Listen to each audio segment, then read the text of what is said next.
Nabi mengatakan, man qara'ahuma atau man talahuma, siapa yang membaca keduanya, maka syaitan tidak masuk ke dalam rumah itu. Jadi jangan-jangan kita masih tengkar di rumah, sering konflik. Itu jangan-jangan karena nggak baca ayat itu di rumah.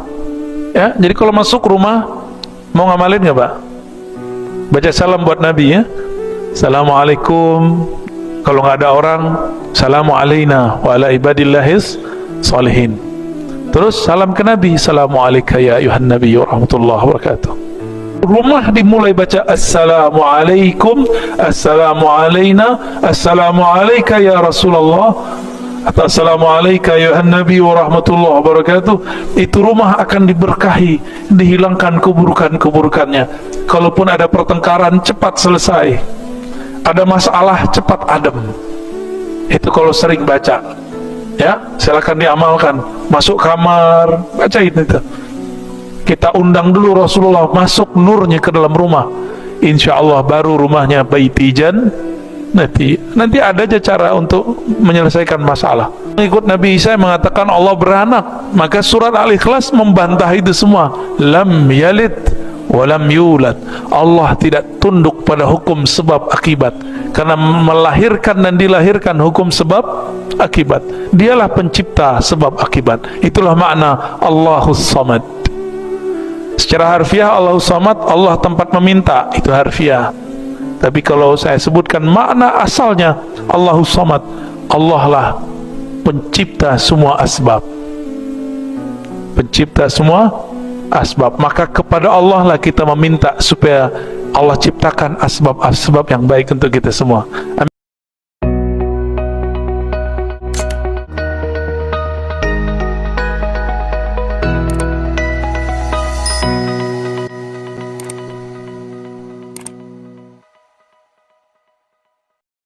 Sidul ummatil Muhammadiyah minal iman. Energi kekuatan umat Nabi Muhammad dengan iman. Imannya umat Nabi Muhammad ini lebih luas ya. Ayat yang sering kita baca, yang mana jika ayat itu dibaca, syaitan tidak akan masuk ke satu tempat di mana ayat itu dibaca. Surat apa itu? Dua ayat terakhir Al-Baqarah. Nabi mengatakan, man qara'ahuma atau man talahuma, siapa yang membaca keduanya, maka syaitan tidak masuk ke dalam rumah itu. Jadi jangan-jangan kita masih tengkar di rumah, sering konflik. Itu jangan-jangan karena nggak baca ayat itu di rumah. Ya, jadi kalau masuk rumah mau ngamalin nggak, Pak? Baca salam buat Nabi ya. Assalamualaikum. Kalau nggak ada orang, salamu alaina wa ala ibadillahis salihin. Terus salam ke Nabi, assalamu alayka ya ayuhan nabi wa rahmatullahi wa barakatuh. Gitu. Udah ada semua kan itu di tahiyat kita. Jadi itu boleh dipakai. Yang mengajarkan Imamuna Al-Qadhi Iyad dalam kitab beliau Asy-Syifa. Ya, silakan diamalkan itu. Masuk rumah baca apa? Assalamu alayka ya ayuhan nabi wa rahmatullahi wa barakatuh. Bahkan disarankan oleh beberapa guru-guru saya yang wali-wali Allah, mereka yang sering rohaninya berinteraksi dengan Rasulullah, sebelum masuk rumah satu langkah, tiga langkah, undang dulu Nabi Muhammad, panggillah salam. Assalamualaikum ya Nabi wa rahmatullahi wa barakatuh. Ya. Atau salawat kita. Baru mengucapkan salam kepada ahlul bait, orang yang di rumah. Ya, assalamualaikum warahmatullahi wabarakatuh. Salam itu nama Allah. Salam itu bacaan yang suka dibaca oleh Rasulullah.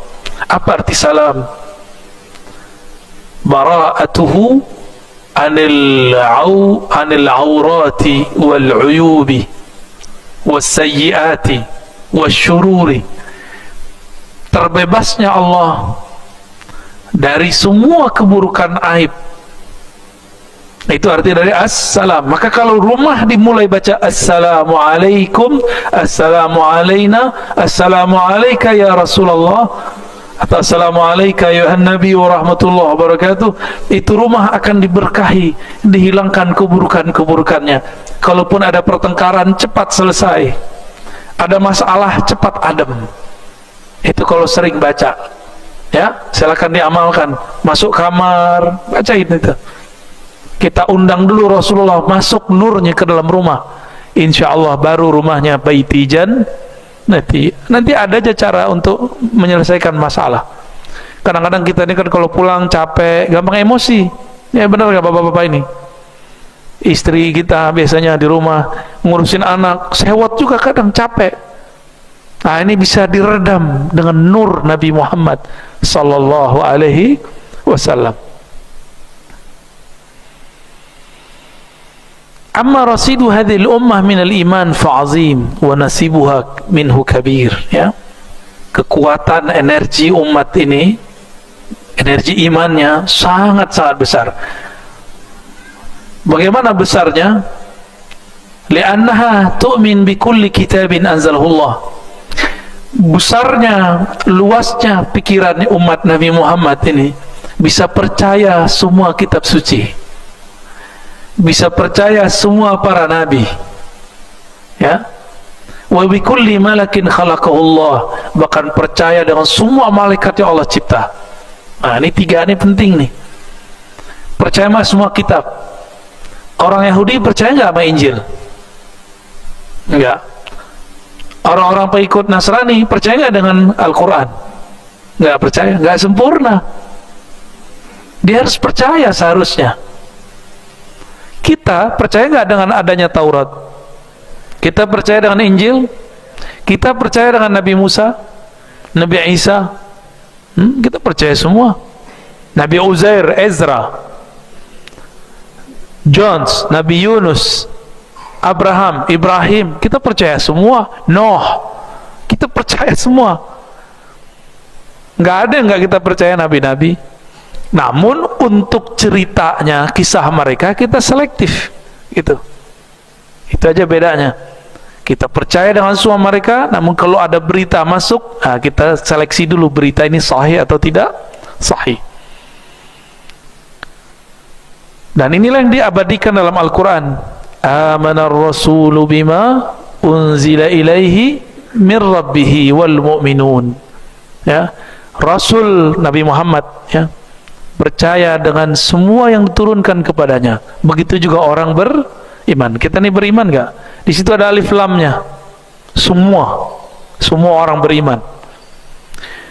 Kullun amana billah wa malaikatihi wa kutubihi wa rusulihi. Nah, ini dia. Semuanya para orang beriman umat Nabi Muhammad. Jadi alif lam di situ itu umat Nabi Muhammad. Wal mu'minun dalam ayat surah Al-Baqarah ayat 285 itu adalah umat Nabi Muhammad sallallahu alaihi. Nah, kita umat siapa nih? Berarti kita masuk dalam alif lam itu. Semoga nama kita tertulis dalam titik-titik itu. Amin ya rabbal alamin. Semuanya amanah billah, percaya kepada Allah. Maka Tuhannya Nabi Musa, Tuhannya Nabi Isa, itu juga Tuhannya Nabi Muhammad sallallahu alaihi wasallam. Sama Tuhan kita. Bedanya mereka mensifati Tuhannya mungkin sudah berbeda. Nabi Musa sama dengan kita, Nabi Isa, tapi umatnya sudah ada yang menyimpang. Masa umat Nabi Musa ada yang mengatakan yadullah maghlulah, tangan Allah itu terbelenggu. Masa ada pengikut Nabi Isa yang mengatakan Allah beranak?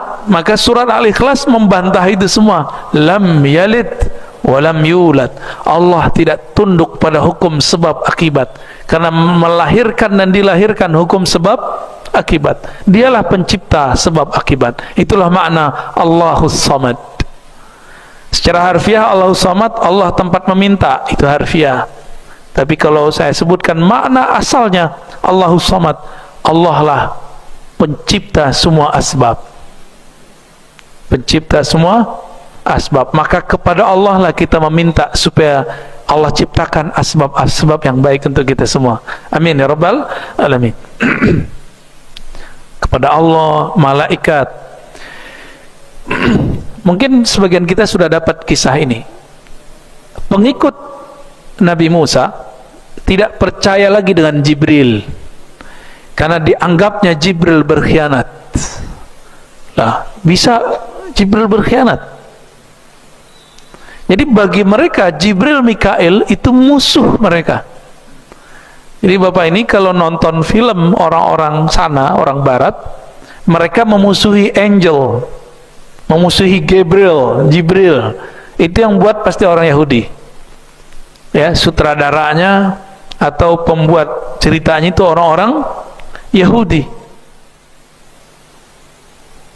Mereka mengajarkan bahwa Jibril berkhianat, Mikail berkhianat. Itu bayangan mereka tentang malaikat, ya. Nauzubillah min dzalik. Kenapa disebut berkhianat? Kok setelah Nabi Musa dia masih nurunin kitab yang baru, itu kitab Injil. Makanya mereka ini tambah bingung lagi, kok ada malaikat turun ke Nabi Muhammad sallallahu alaihi wasallam. Wa qalu sami'na, ya, la nufarriqu baina ahadin min rusulih. Tidak ada pembedaan terhadap semua para rasul, semua kitab-kitab, semua malaikat-malaikat. Wa qalu sami'na wa ata'na, mereka mengatakan kami dengar lalu kami taat.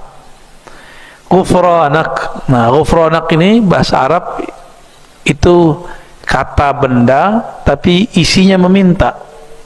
As'aluka ghufranak, aku meminta kepada engkau ya Allah, kami meminta kepada engkau ya Allah ghufranak, ampunan engkau. Bahasa Arab ghafar, ghufran itu berarti penghapusan atau penutupan dosa. Ini beda ghafar dengan afu. Kalau afuun karim, afu itu artinya penghapus. Kalau ghafur ditutup. Maka kita kalau berdoa istighfar gimana? Astaghfirullahal azim, ya. Biasanya ada tambahan, innallaha ghafurur, Allah maha ghafur, maha menutupi semua dosa dan aib. Kalau Allah tidak tutupi aib saya, aib bapak ibu nih semua, waduh, kita bisa-bisa benci Pak semuanya. Kecuali yang sudah tasdik, betul-betul membenarkan dari dalam dirinya, gurunya berubah, dia nggak akan berubah. Ini cuma karena kita pindah tempat kajian, mulai jadi juri, ngeritisi kita. Tapi ya nggak apa-apa, mungkin itu pemahaman dia. Ya, saya diprotes Pak, ada laporan masuk.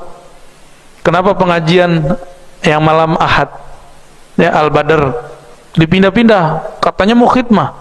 Lah ini bagian dari khidmah saya. Al-Badarnya pindah, ya saya ikut pindah. Bukan kita buat-buat sendiri. Dan itu saya cancel semua loh Pak. Majelis apa aja di luar saya cancel untuk Al-Badr. Insya Allah kalau tidak ada perubahan ke depan masih begitu. Kalau dia di kandang jurang berarti hikam. Kalau di luar tergantung kesepakatan Al-Badr dengan tempat yang mau buat kajian. Tapi saya nggak butuh menjelaskan itu, ya. Kalau murid yang shadiq sama gurunya nggak suka jadi juri, ya. Jadi murid itu dua, ingat-ingat ya. Murid itu ada dua, murid yang shadiq, murid yang kazib. Murid yang sungguh-sungguh lahir batin dia berguru. Maka guru ini yang dia pandang bukan sesuai dengan nafsu intelektual dia atau nafsu spiritual dia.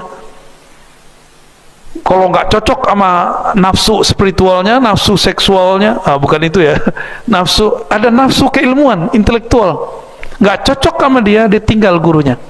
Ini murid kazib, murid yang tidak sungguh-sungguh. Maka jangan senang Pak Kiai kalau ada orang muji Pak Kiai. Siapa tahu dia muji Pak Kiai karena ada kecocokan paham dia dengan Pak Kiai. Ya, santai aja kita dipuji. Begitu juga kalau kita dicaci, biasa aja, jangan marah-marah juga, ya.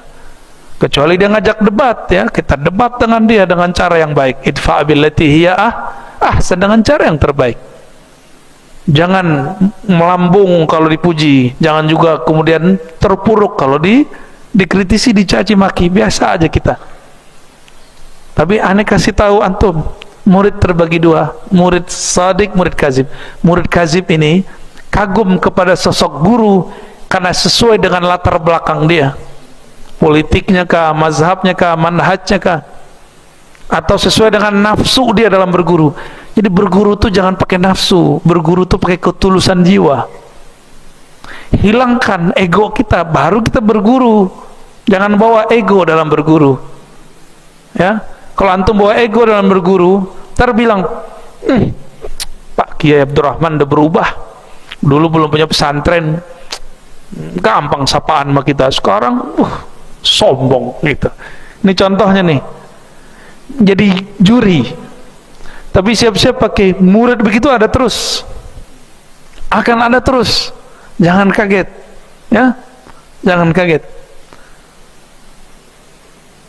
Tapi kalau murid yang shadiq, kamu apa? Ya Allah, terima kasih ya Allah, guru kami sekarang sudah punya kesibukan yang luar biasa.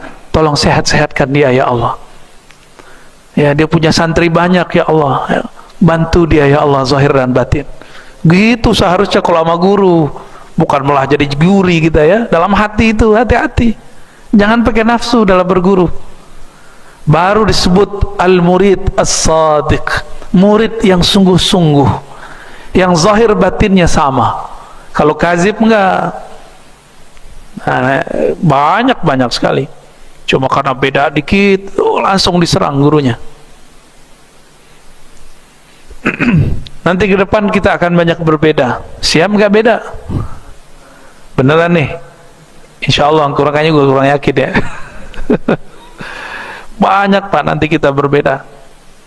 Kalau antum menganggap guru harus sama dengan pikiran saya, lah siapa antum? Siapa kita? Mana kaedahnya guru harus ikut kesenangan murid? Itu dari mana? Ya, saya mencoba menghancurkan itu bertahun-tahun ketika saya berguru. Musibah saya paling tinggi apa Pak? Ayah saya tengkar sama guru saya, Pak. Sama-sama orang yang khidmah ke satu zawiyah, satu surau. Tengkar mereka. Ternyata dikomporin sama orang sekitarnya. Bagi saya, ya salam. Ya. Untung sebelum itu kita dikasih hadiah oleh Allah. Ya, sering terbangun komunikasi batin secara rohani dengan baginda Nabi SAW. Sehingga setiap saya sholawat, koneksi itu muncul. Seakan-akan Nabi itu ada di hadapan. Seakan-akan. Ya, ntar jangan salah paham lagi ya. Sehingga itu menghibur. Waduh, ayah, guru, ya, kebayang dua-duanya nih, tengkar nih. Tapi sekarang udah baikan lagi. Ujian aja, ujian buat kita. Kita ini tetap nggak berguru kepada beliau. Beliau kondisinya begitu. Tetap nggak hormat kepada ayah. Dia lagi nggak baikan sama guru kita. Itu berat sekali tuh ya. Pengalaman saya tahun berapa tuh ya? Umur saya waktu itu masih 27 tahun. Lumayan juga tuh. Siap jadi murid yang shadiq ya. Oh, kiainya nggak shadiq, itu urusan kiainya, ente urusannya ya. Urusannya kita ini gimana berguru shadiq atau tidak shadiq. Banyak sahabat saya cinta sama habaib, tapi habaib yang cocok sama politik dia. Giliran habaibnya nggak cocok politiknya sama dia, dihujat-hujat. Lah ini mah cintanya palsu. Berarti dia cinta kepada Habib Fulan karena kesamaan cara pandang politik. Nah, kita nggak mau ada murid begitu. Mau menghancurkan ego ini, ego pribadi, ya. Semoga kita semua diperbaiki oleh Allah Subhanahu Wa Taala. Amin ya Rabbal Alamin. Baik.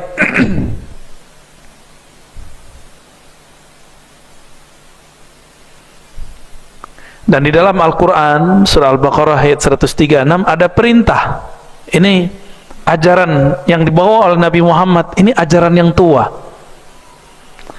Qulu amanna billah. Katakanlah, qulu semuanya umat Muhammad sallallahu alaihi wasallam. Amanna billah. Kami percaya kepada Allah. Wa ma unzila ilaina. Kami percaya kepada apa yang diturunkan kepada kami. Wa ma unzila ila Ibrahim. Dan juga yang diturunkan kepada kakeknya Rasulullah Ibrahim, Ismail. Ini jalur, satu jalur. Ada jalur yang lain, Ishak, Yakub, wal asbat, dan keturunan-keturunan nabi-nabi ini. Keturunan Nabi Yakub, anak Nabi Yakub punya anak siapa? Yusuf, itu paling kecil ya, nomor 2 paling kecil. Di bawah kecil ada lagi Benyamin. Benyamin ya. Sampai di Betawi jadi Benyamin ya. Radio band. Band radio. Terus ke bawah ada Daud, Sulaiman, Musa, sampai ke Isa. Bahkan ada nabi lain, Daniel, Samuel, itu nama nabi semua tuh. Ada nabi Ahyail, apa gitu namanya. Banyak, nabi-nabi itu banyak sekali. Jadi dulu, kalau ulama-ulama yang bermakrifat hari ini dihidupkan di masa dahulu, mereka jadi nabi. Syaratnya satu, bermakrifat. Di kalbunya ada pengenalan kepada Allah. Jika Allah hidupkan mereka dulu, mereka pasti jadi nabi. Para nabi terdahulu sebelum Nabi Muhammad, jika mereka dihidupkan bukan di zaman dahulu, dihidupkan sekarang, bukan jadi nabi, cuma jadi wali. Tuh hebat gak umat Nabi Muhammad? Jadi walinya umat ini, itu nabinya umat terdahulu. Itu makomnya kita tuh. Ya. Maka kita bersyukur kita menjadi umat Nabi Muhammad sallallahu alaihi wasallam. Wa ma utiya Musa wa Isa. Kami percaya dengan apa yang diberikan ke Nabi Musa, Nabi Isa. Wa ma utiyan nabiyyun, yang diberikan kepada para nabi min rabbihim, dari Rabb mereka. La nufarriqu baina ahadin minhum. Kita tidak pernah membedakan nabi satu dengan nabi yang lain. Kenapa? Sumbernya sama.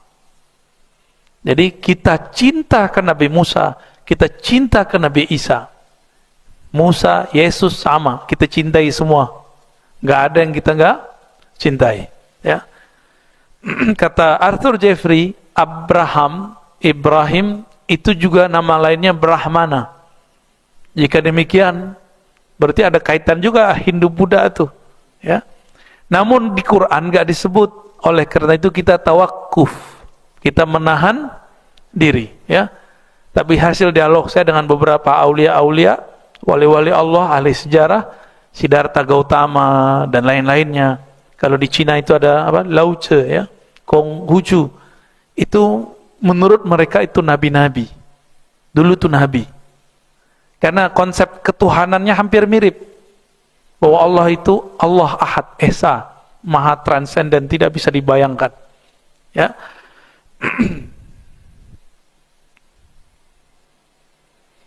Kalau umat terdahulu yu'minuna bi ba'd wa yakfuruna bi ba'd, percaya kepada sebagian, ingkar kepada sebagian yang lain. Kalau kita tidak. Makanya jangan heran Pak ya, di rumah saya koleksi Injil, Taurat, Weda.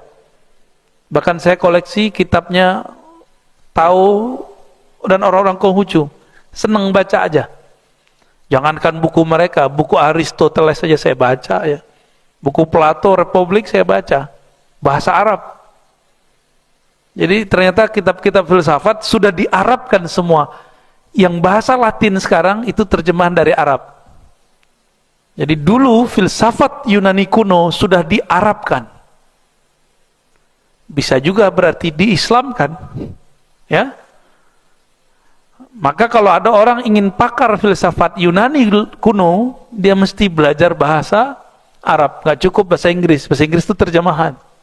Bahasa Yunani gimana? Nggak cukup, karena bahasa Yunani yang ditulis sekarang itu terjemahannya dari yang Arab yang ada itu. Ya.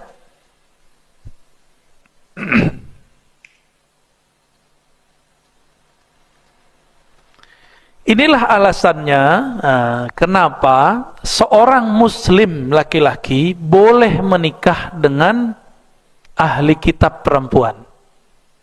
Kenapa? Karena imannya si Muslim ini mencakup imannya si perempuan. Ini versi beliau ya. Ini bukan saya ngomong loh Pak ya.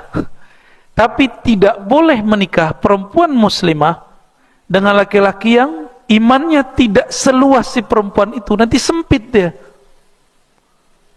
Nggak boleh, dia harus, namanya mau jadi yang cari imam, minimal imannya lebih luas daripada dia, atau minimal sama.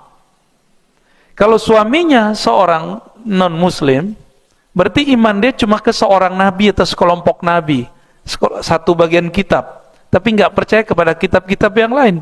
Berarti iman dia tidak lebih sempurna daripada iman si perempuan. Maka jangan sampai anak-anak kita, putri-putri kita terjebak karena bab cinta. Cinta itu kan karena sering ketemu, karena desiran awal memandang. Ya, ini bisa hilang, Pak. Maka apa masih kurang? Ada orang menikah besar-besaran, cerainya besar-besaran juga. Oh, besar-besaran juga. Nikah gede-gedean, nggak lama cerai. Itu kejadian. Artinya tidak ada cinta sejati itu kecuali hanya kepada Allah. Jangan sejatikan cintamu kecuali hanya kepada Allah Subhanahu wa ta'ala. Selain cinta kepada Allah, maka semua cinta akan berubah. Suami istri satu saat akan cerai. Nggak cerai dengan secara zahir masih hidup, cerai dengan kematian. Bakal begitu. Banyak saya ketemu, ya, laki-laki atau perempuan meninggal pasangannya atau cerai. Saya nggak akan nikah lagi. La tazawwaj abadan. Habis 4 bulan ketemu yang bening dikit. Kawinin dong Ustaz. Ya, nikahin dong Ustaz. Berarti dia bilang nggak mau nikah pun itu cuma ahwal, kondisi aja. Ya. Mohon disampaikan ke anak-anak muda kita, ya, termasuk yang tua-tua nih kayaknya puber lagi ya. Sama. Orang dalam bab cinta begini, itu nggak ada tuanya. Rambut doang yang berubah, muka doang yang tambah keriput. Tapi kalau masalah keinginan yang begitu, nggak ada tuanya, Pak. Kita muda semua tuh, ya. Sepakat atau sepakat? Senong amat ya. Dulu pernah rencana nggak jadi umat Nabi Muhammad? Pernah berkehendak nggak? Nggak tahu, bukan nggak tahu, nggak ingat. Semua ruh setelah dia menyaksikan nur rububiyah Allah pada Nabi Muhammad di alam ruh, mereka ingin menjadi umat Nabi Muhammad sallallahu alaihi wasallam. Makanya selevel Nabi Musa bermohon menjadi umat Nabi Muhammad sallallahu alaihi wasallam. Ya. Dan kita telah menyebutkan khasais ammah. Jadi ada keutamaan umum, nanti ada keutamaan khusus. Ini masih keutamaan umum. Keutamaan umum ada beberapa, ya, kita sudah bacakan kemarin 4 Pak ya, yang mencatat. Yang pertama itu Raf'ul Isr, diangkatnya beban-beban berat di masa-masa umat-umat terdahulu dan tidak berlaku di umat ini. Saya tidak usah ulang, silakan ikuti, mungkin masih ada rekaman kajian lamanya ya. Yang kedua, di antara semua umat yang mendapat anugerah rahmah yang khusus, rahmah kasih sayang yang khusus, itu umat Nabi Muhammad sallallahu alaihi wasallam. Dan yang ketiga, ja'alahum ummatan wasata. Allah jadikan kita umat wasata. Kita ini bukan umat pertengahan secara time, waktu. Tapi wasata itu artinya umat pertengahan secara sikap, akhlak, dan ajaran. Maka aneh jika masih ada orang-orang saklek, ngaku umat Nabi Muhammad tapi saklek, apapun mazhabnya, apapun alirannya. Ya. Saya ngira cuma ahli fikih dulu yang saklek sebagian. Ternyata ada juga orang bertorikot, bertasawuf, ngakunya saklek juga. Ya. Jadi ketika dulu kita menyampaikan bahwa hakikat itu asal, syariat itu furu', cabang, maka syariat mengikuti asal. Itu banyak yang protes karena nggak ngerti, ngakunya pembaca kitab tasawuf. Tapi ya sudahlah, Karena kita tidak mau banyak polemik, karena debat itu bukan salah satu karakter umat Nabi Muhammad, itu karakter Bani Israel. Kita nggak usah debat, ya, baca aja lah kitabnya, ya. Jadi saya mengatakan asy-syari'atu tabi'atun lil haqiqah, itu nggak salah, sesuai dengan perkataan itu. Nah,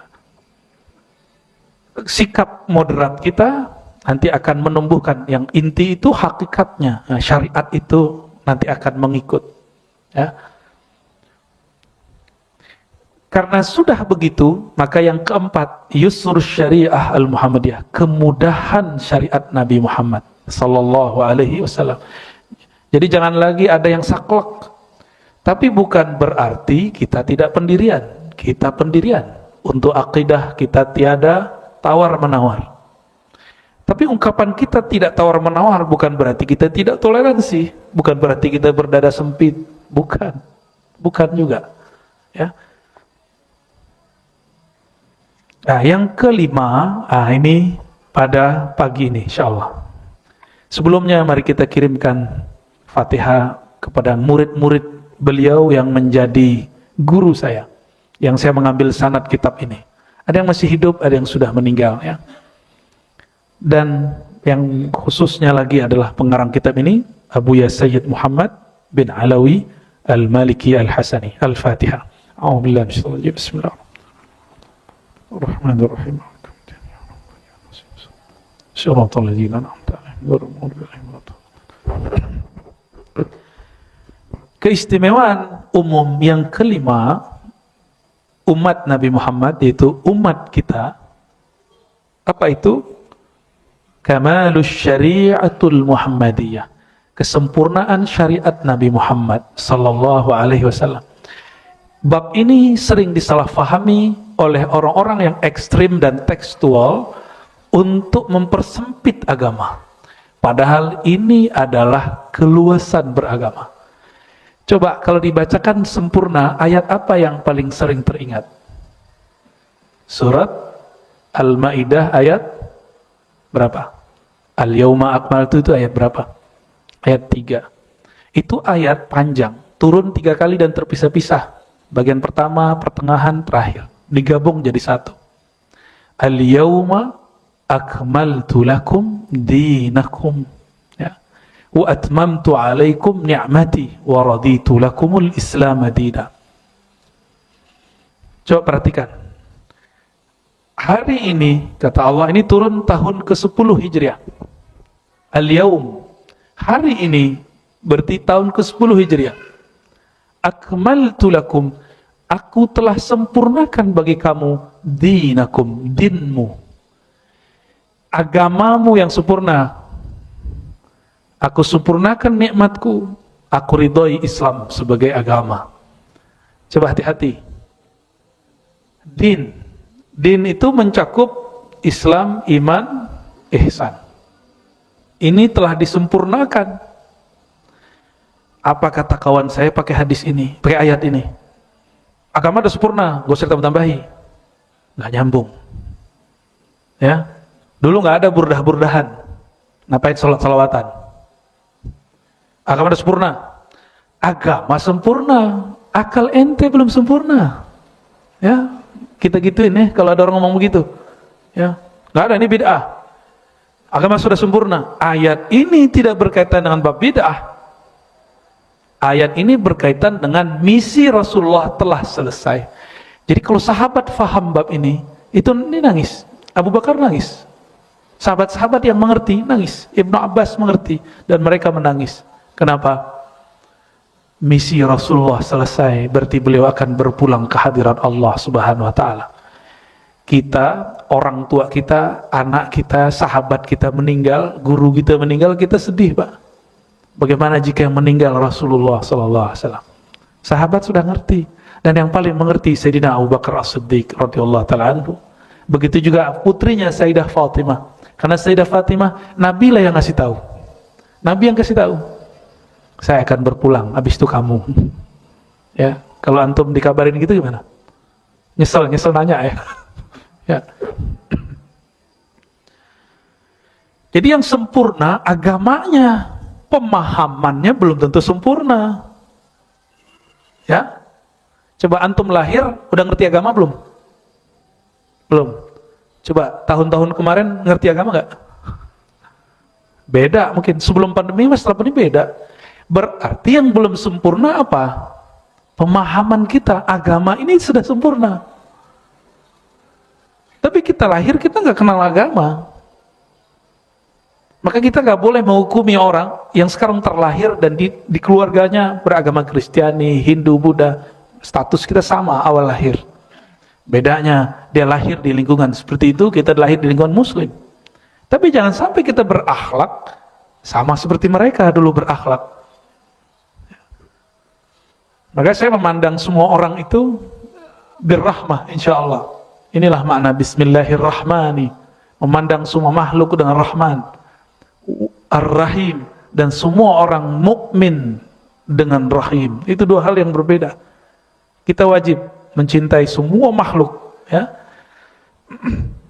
Hatta orang yang mengkafir-kafirkan kita, yang mensyirik-syirikan kita, kita harus memandang dia dengan rahmah. Kita pengertian, oh mungkin nggak nyampe maksud kita apa, yang dia pahami apa. Beliau kan korban juga nih, ya.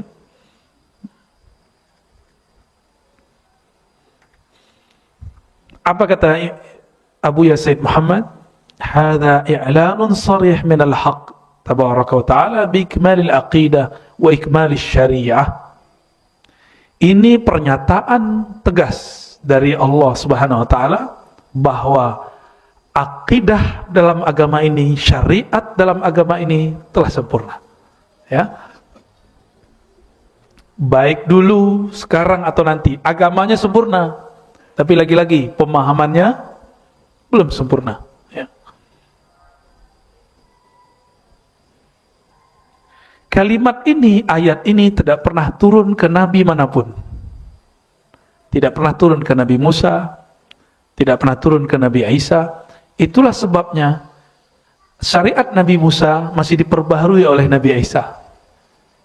Sedangkan syariat Nabi Muhammad tidak boleh diperbarui. Yang diperbaharui cuma fikihnya, pemahamannya. Maka sampai nanti Imam Mahdi pun muncul, syariat tidak berubah. Nggak boleh berubah. Yang berubah hanya fiqhus syariah, pemahaman syariah. Jadi tolong dibedakan. Syariat suci, pemahaman terhadap syariat tidak suci. Pemahaman itu disebut ilmu fiqih, ilmu aqidah, ilmu tasawuf, ilmu hadis, ilmu tafsir. Nah ini semua pemahaman produk manusia, sedangkan syariat bukan produk manusia, diturunkan oleh Allah Subhanahu wa taala. Paham di situ? Jadi syariat tidak boleh berubah, tapi pemahaman boleh gak berubah? Boleh berubah? Pasti berubah. Dahulu Imam Ghazali mengatakan, yas'alunaka 'anir ruh, mereka bertanya kepadamu hai Muhammad mengenai ruh. Katakan ruh itu urusan Rabbku, kamu tidak diberi kecuali sedikit ilmunya. Imam Ghazali nulis kitab Ihya Ulumuddin, itu khidmatkah pada ayat itu? Jadi 4 jilid. Ibnu Arabi nulis 9 jilid. Maulana Rumi, Jalaluddin Ar-Rumi nulis bersyair-syair. Itu semua berkhidmat kepada yang sedikit itu. Jadi beda imam, beda cara dia memahami, sehingga beda juga hasilnya. Oke. Apa bukti syariat tidak berubah tapi fikihnya berubah? Masjid ini berkunut. Oke ya? Kalau nggak berkunut saya pecat mazhab Syafi'inya. Buat mazhab baru deh. Nggak ada hak saya mecat orang dari mazhab Syafi'i ya. Apalagi ngeluarin orang dari Ahlus Sunnah, itu enggak, kita nggak ada hak. Itu gaya-gaya gereja di abad pertengahan. Kalau orang-orang Ahlus Sunnah bersikap seperti itu, dia telah mengulangi kesalahan gereja di abad pertengahan. Ya, dia sudah menjadi tangan-tangan Tuhan, padahal Tuhan nggak bertangan seperti yang dia bayangkan. Ya, jadi orang-orang yang kemudian menjadi panitia-panitia sorga, panitia-panitia kebenaran, kita enggak. Kita mencari kebenaran, bukan panitia kebenaran. Maka kita tidak akan menghukumi seseorang dengan kebenaran yang kita pahami. Karena kita juga berharap jangan-jangan nanti meninggalnya nggak dengan ngaji begini, meninggalnya pakai akidah yang batil. Jadi jangan sok-sok suci lah ya. Dan ini kepada semua kelompok, mau Ahlus Sunnah, Asy'ariyah, Maturidiyah, apapun alirannya, bertorikotkah dia, tidak bertorikotkah dia, zuriat Nabi kah dia, bukan zuriat Nabi kah dia, NU kah dia, Muhammadiyah kah dia, sama aja ya. Saya melihat fenomena ini begitu. Jadi setiap kali ada orang jadi mayoritas, dia menjadi tangan besi, beda sama dia sikat. Nauzubillah min dzalik.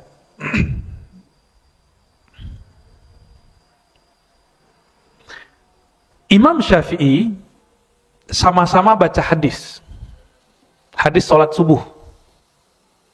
Gurunya juga baca hadis sholat subuh, Imam Malik. Murid dia, Imam Ahmad bin Hanbal, baca hadis. Hadisnya sama, Imam Malik baca, Imam Syafi'i baca, Imam Ahmad baca. Ini 3 generasi, Malik guru, Imam Syafi'i murid dari Malik, Ahmad bin Hanbal, Hanbali murid dari Syafi'i. Tapi hasilnya lain. Imam Malik tidak baca basmalah baik dijaharkan ataupun disirkan. Tapi mazhab ini sudah direvisi oleh murid Imam Malik. Sekarang mereka masih baca tapi sir. Kalau dulu enggak. Jadi Imam Malik membid'ahkan baca basmalah dalam sholat. Hadisnya sama loh. Imam Syafi'i mengatakan enggak, justru bismillah wajib dikeraskan karena bismillah bagian dari Al-Fatihah. Imam Ahmad balik lagi, dibaca tapi disirkan. Syariatnya apa? Fatihah bagian dari rukun sholat, itu syariat. Cara bacanya disebut fikih. Paham? Muncullah cara baca Imam Malik, cara baca Imam Syafi'i, cara baca Imam Ahmad. Syariatnya sholat wajib, Al-Fatihah wajib. Coba perhatikan lagi. Imam Malik mengatakan cukup baca Fatihah sekali dalam semua rakaat untuk makmum. Sah salatnya.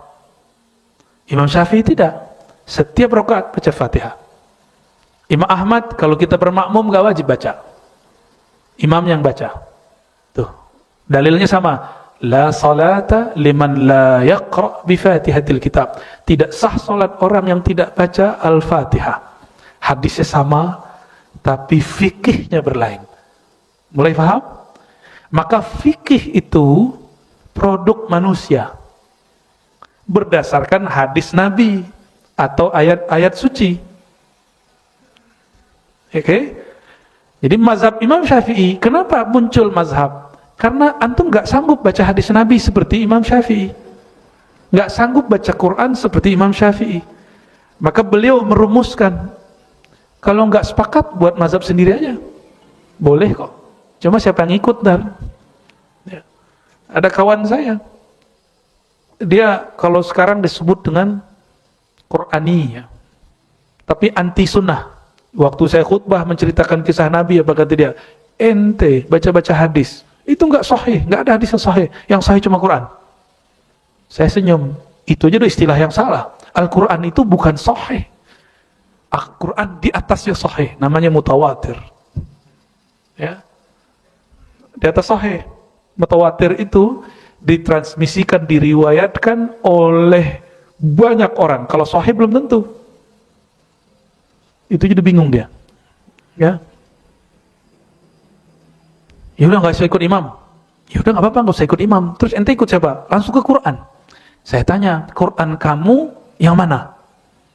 Ditunjukinlah Qurannya dia. Ya. Quran dia dibaca. Saya tanya, kamu bismillahnya dibaca apa tidak? Baca. Dikeraskan atau tidak? Tidak. Nah itu udah beda imam tuh. Yang meriwayatkan Quran namanya Imam Asim, Imam Kisai, Imam Nafi'. Kamu Qurannya riwayat yang mana? Jadi dia mengira kalau langsung ke Quran gak lewat imam, berarti langsung ke Allah. Padahal Quran yang saya baca hari ini itu Quran yang juga imam yang meriwayatkannya, namanya Imam Asim. Imam Asim ini dan semua imam-imam yang lain sepakat bahwa bismillah bagian dari Fatihah. Imam Syafi'i mengerti ilmu qiraat. Apa kata Syafi'i? Kalau bismillah bagian Fatihah wajib dibaca di dalam sholat jahar. Itu sejarahnya. Beda-beda tuh. Nah, ini namanya mazhab. Saya ulangi, syariat dari Allah suci. Fikih, mazhab itu kesimpulan pemahaman para imam dalam membaca Al-Quran dan Sunnah. Maka fikih bukan tandingan Quran. Jadi keliru orang mengatakan gak usah ikut imam, langsung saja kepada Allah. Berarti dia sedang mengadu-adu antara Quran dan mazhab, hadis dengan mazhab. Itu keliru besar, ya, fatal, keliru besar itu. Kejahilan yang dibuatkan pengajiannya, ya.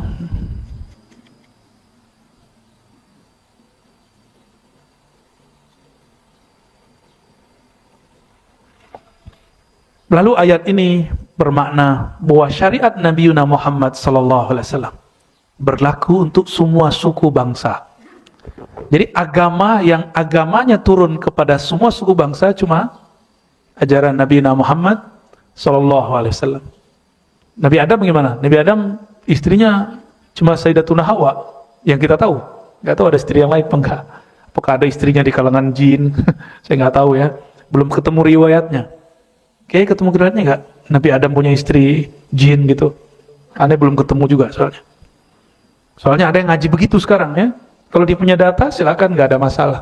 Tapi kalau nggak punya data jangan mengada-ada terhadap baginda Nabi Adam alaihissalam.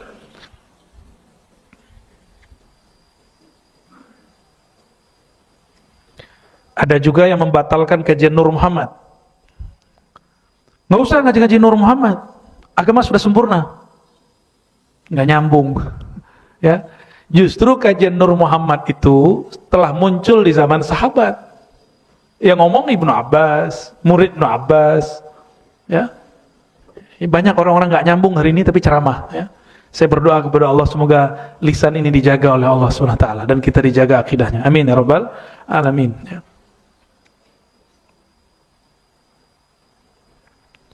Berdasarkan itu semua, tatajaddad fiqhus syariah wala tatajaddadu syariah. Ya. Yatajaddadu fiqhuhu wala tatajaddad syariatuhu. Gitu kira-kira kalau diungkapkan. Berubah, berkembang pemahamannya, tapi ayatnya itu saja. Paham ya di situ? Oleh karena itu, penghukuman terhadap bid'ah itu bagian dari fikih atau syariat. Saya menilai ini bid'ah, itu fikih atau syariat? Fikih. Dulu orang mengatakan ini bid'ah, sekarang bisa jadi nggak bid'ah. Ya, zaman dulu sholat pakai baju batik kayaknya ribet deh ya. Khotib pakai batik banyak yang ngulang sholat pakai, bener ya? Zaman-zaman saya masih kecil tuh. Sekarang malah hari Jumat pakai batik, khotibnya pakai batik. Di zaman ayah Buya Hamka, kalau pakai dasi, pakai jas, itu dianggap mirip dengan londo, wong londo, orang Belanda, ya. Maka disebut tasyabbuh bil kafir, kafir, menyerupai orang kafir, kufur. Dulu, lah sekarang kiai, ya, Pak Kiai ini kalau lagi kerennya pakai jas, tapi bawahnya bukan celana, sarung. Dulu dianggap bid'ah, dianggap haram. Sekarang orang biasa aja. Berarti pemahaman terhadap bid'ah akan berubah, berkembang. Tapi dalilnya tidak akan bertambah, tidak akan berkurang. Ya, la yazid wa la yankus. Karena dalil suci, pemahaman dalil yang tidak suci. Dari dulu orang membid'ahkan sesuatu pakai dalilnya apa? Kullu bid'atin dhalalah, kullu dhalalah fi nar. Itu aja sampai mulutnya sudah bengkak ya. Man ahdatsa fi amrina hadza ma laysa minhu fa huwa rad. Kenceng banget kalau baca hadis ya. Siapa yang membuat hal-hal yang baru dalam agama ini tertolak. Hadisnya benar, pemahaman ente enggak benar. Nah, kita selalu membedakan yang mana yang suci, mana yang tidak suci. Mengkritik Nabi itu nifaq, kemunafikan, bahkan bisa kufur. Tapi mengkritik pemahaman orang terhadap Nabi itu wajib ada, fardu kifayah. Kalau nggak ada, nggak berkembang syariat ini. Ketika dipahami, orang akan saklek, dikira syariat itu saklek, padahal yang saklek pemikirannya. Baik. Yang keenam, kelebihan umat ini yang keenam, kita kebut aja ya.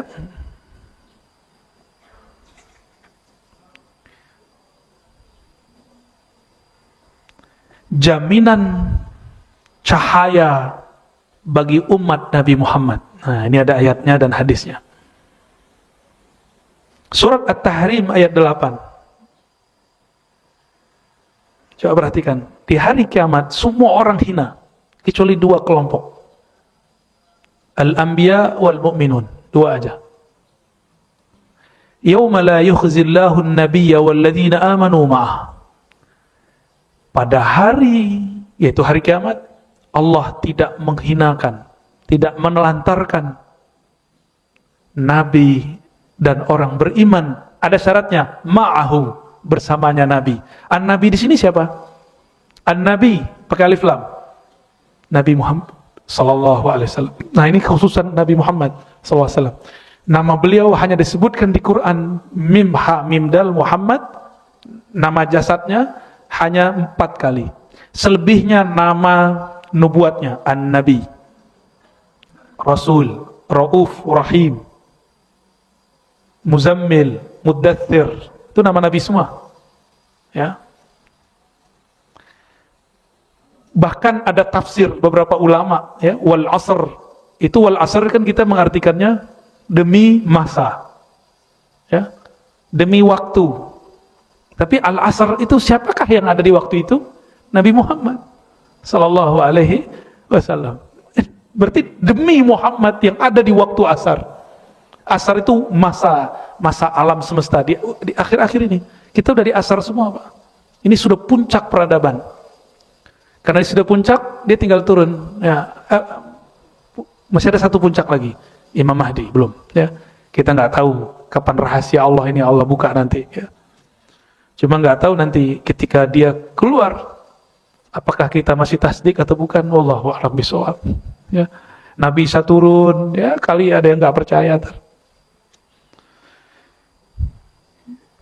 Dan di tengah ayat dikatakan nuruhum yas'a baina aidihim, cahaya mereka. Padahal ini cahaya dari Allah. Hum, merekanya siapa? An-Nabi dan orang beriman yang bersama Nabi. Berarti cahaya orang beriman ngikutin siapa? Ngikut Nabi. Maka nur ini, nurun Nabi wallazina amanu ma'ah. Nurnya Nabi, namanya Nabi itu siapa? Muhammad. Bernamalah Nur Muhammad sallallahu alaihi.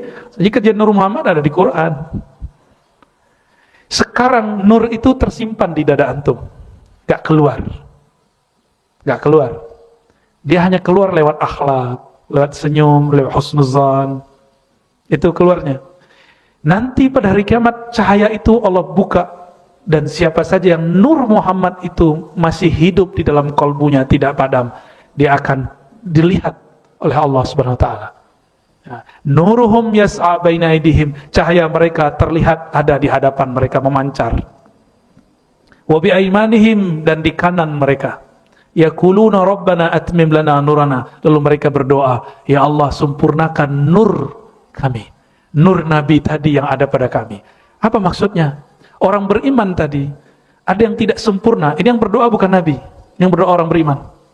Mereka berdoa, ya Rabb, kami mungkin belum sempurna mengikuti Nabi Muhammad SAW, maka sempurnakan nurnya kami. Itu maksudnya. Karena di hadis Nabi mengajarkan, ya Allah beri cahaya depan kami, belakang kami, kanan kami, kiri kami, atas kami, dan juga jaga kami dari bawah kami. Itu nur. Itu yang disebut nurun ala nur. Dan nur itu adalah nur Nabi Muhammad SAW. Ya. Orang-orang yang kasyaf dapat melihatnya. Ya. Waqad waddahat as-sunnah al-musharrafah hadhihi al-khususiyah kama thabata fil hadis anna an-nabiy sallallahu alaihi wasallam qala, dan Nabi dalam hadis mulianya mengatakan, nah ini garansi dari Rasulullah, penjelasan ayat ini. Inni la'arifu ummati yaumal qiyamah. Kan kita bertanya, sebanyak ini umat manusia, yang Habib cuma berapa orang nih? Beliau aja nih ya. Kita bukan. Terus Nabi kenal kita lewat apa? KTP nggak ada. Antum punya KTP nggak ntar? Dukcapil udah nggak ada. Maka nama KTP kita nggak laku. Nama jabatan kita nggak laku, gelar kita nggak laku. Hatta gelar kiai ustadz itu nggak laku di sono. Apalagi cuma gelar-gelar biasa. Lalu dengan apa Rasulullah kenal kita? Rasulullah mengatakan, Innila a'rifu ummati yawmal qiyamah min bainil umam. Di antara umat manusia dari Nabi Adam sampai umat akhir zaman, aku mengenal mana umatku dengan satu cara. A'rifuhum. Ya, ada beberapa cara ya, 3 di sini. A'rifuhum yu'tauna kutubahum biaimanihim. Kitab mereka diberikan dari kanan. Nah, maka kalau orang mimpi ada sesuatu dari kanan, dapat kitab dari kanan, itu kabar baik. Itu simbol. Ini simbol ya. Yang kedua, jadi Nabi pas lihat ada pembagian laporan kitab amal dunia, mereka menerimanya dari kanan. Langsung Nabi, oh itu umatku. Yang kedua, bisimahum fi wujuhim min athari sujud. Terlihat dari pancaran sujud pada wajah mereka. Pancaran, bukan bekas ya. Kalau yang sujud kulitnya mungkin sensitif, mungkin ada bekasnya. Pakai kok nggak ada? Atasnya dikit pakai nggak ada ya? Nggak ada.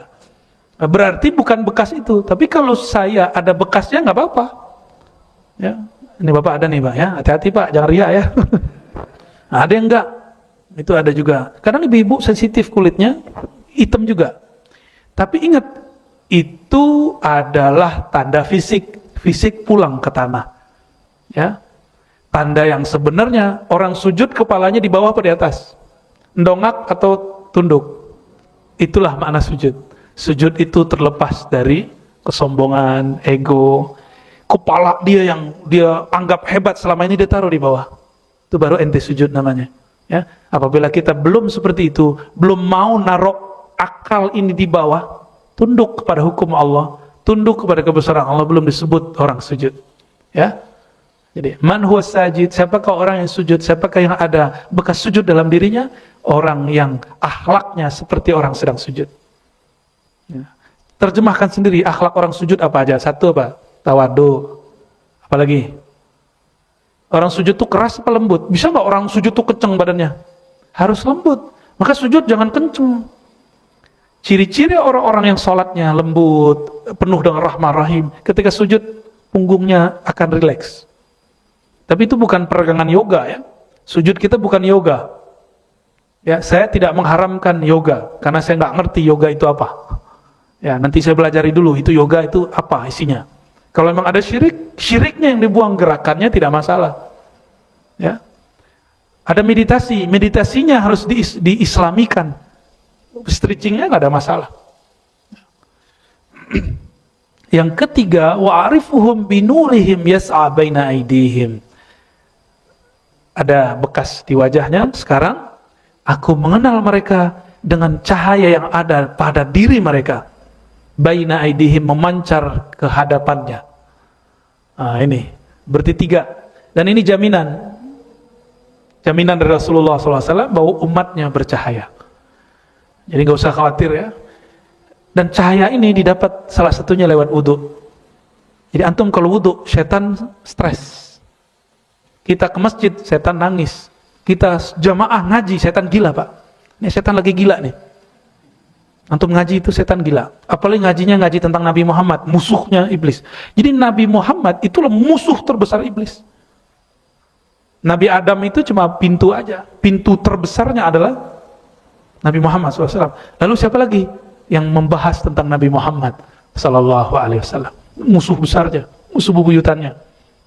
Jadi kita cukup punya musuh satu aja, iblis. Yang lain gak usah. Ya. Kecuali ada manusia. Manusia dalamnya iblis, itu lain cerita ya. Iblis sifatnya 2 aja, aba wastakbara. Dari situ turunlah sifat-sifat kegelapan. Enggan, ya. Wastakbara, merasa sombong, merasa lebih benar dari orang. Katanya ngaku ahlu sunnah, tapi merasa lebih benar dari temannya. Udah kena. Ya, kena juga tuh. Sufi, udah jadi mursyid, merasa lebih tinggi kemursidannya dari yang lain. Kena juga. Nggak jaminan orang bertarikat benar. Nggak jaminan orang berakidah asy'ariyah benar. Secara manhaj benar. Tapi secara rohani, itu urusan pribadi dia dengan Allah Subhanahu wa ta'ala. Jadi kita nggak juga mengkultus-kultuskan tarekat yang kita pelajari, manhaj yang kita ikuti, mazhab yang kita amalkan, enggak juga. Yang suci cuma Al-Quran dan Nabi Muhammad SAW. Hadis pun masih ada yang palsu. Hadis nggak suci, Pak, kecuali yang mutawatir. Hadis yang suci hanya yang mutawatir. Selain hadis mutawatir, maka hadisnya masih dimasuki pemahaman-pemahaman dan hafalan-hafalan sahabat. Ya. Yang ketujuh, kelebihan umat Nabi Muhammad sallallahu alaihi wasallam, ya.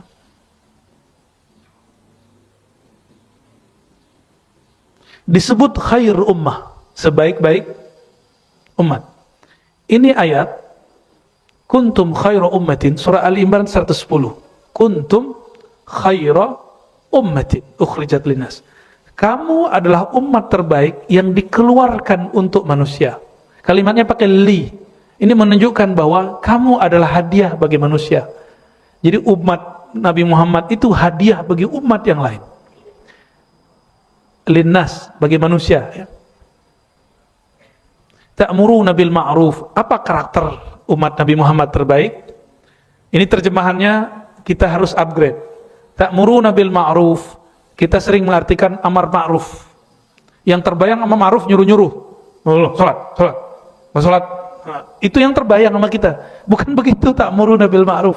Wa tanhauna 'anil munkar. Galak-galak. Ngancem-ngancem. Lo ngomong itu neraka.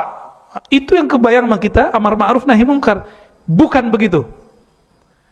Amar ma'ruf nahi munkar, coba perhatikan lafaznya. Al-ma'ruf, sesuatu yang dikenal. Orang ini belum kenal apa yang kita maksud, terus kita bentak, itu belum ma'ruf. Anak kita sudah ngerti bahwa sholat itu wajib, terus kita bilang, Dek, sholat ya. Nah, sholat. Ayo ke masjid, itu namanya amar ma'ruf. Tapi dia belum ngerti. Ayo ke masjid, dia bingung. Emang masjid kenapa? Emang puasa kenapa? Tiba-tiba langsung dibom, kayak di Bali. Kan bingung tuh orang. Belum didawahi, belum diajak ngobrol, tiba-tiba dibom. Dia pas bangun di alam kubur kan dia bingung. Ya Tuhan, saya belum sempat ngaji. Ya. Tiba-tiba ada orang yang katanya kenal engkau ngebom saya. Makanya yang tukang ngebom itu, Pak, itu dosanya luar biasa, walaupun dia bawa nama agama. Dan dia akan nanggung siapapun yang dia bunuh. Nanggung nasibnya, sanggup kan ntar tuh. Jadi hati-hati antum, ya. Jihad itu beda dengan kejahat. Ya. Jihad bukan jahat. Ya, ini yang kita PR kita ke depan, ya. Sangat banyak PR kita ke depan. Jadi ta'muruna bil ma'ruf, mengajak orang kepada kebaikan yang saya dan dia sama-sama sudah paham. Itu namanya ma'ruf. Ma'ruf kata objek, ma'ruf maf'ul. Masdarnya urf. Urfan.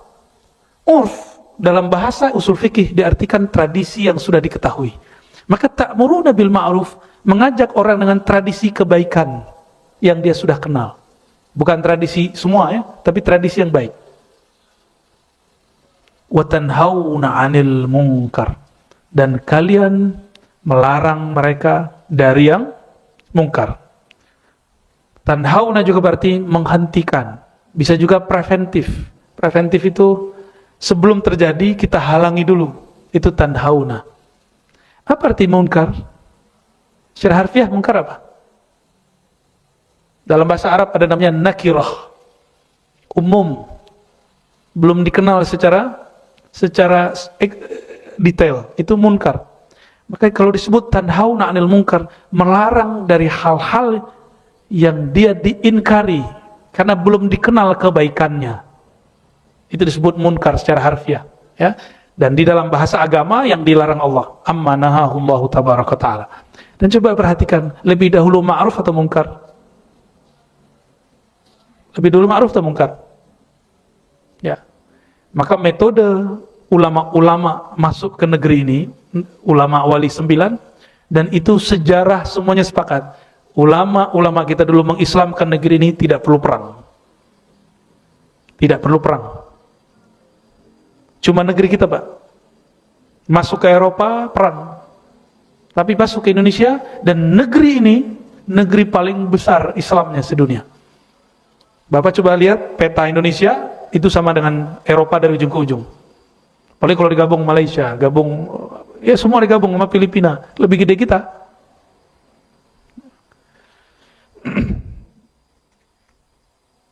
Antum tuwaffuna sab'ina ummatan antum khairuha wa akramuha 'ala Allah azza wajalla. Ada 70.000 umat.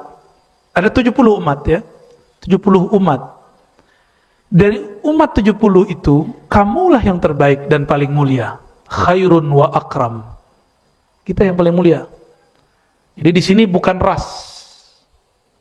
Bukan berarti ras Arab, ras Eropa, ras India, ras Cina, ras pribumi lebih mulia, enggak ya. Tolong hindari kata-kata itu ya. Dan saya tidak suka dengan kata-kata pribumi ya, itu rasis. Cek aja gennya ntar, siapa tahu bukan pribumi ya.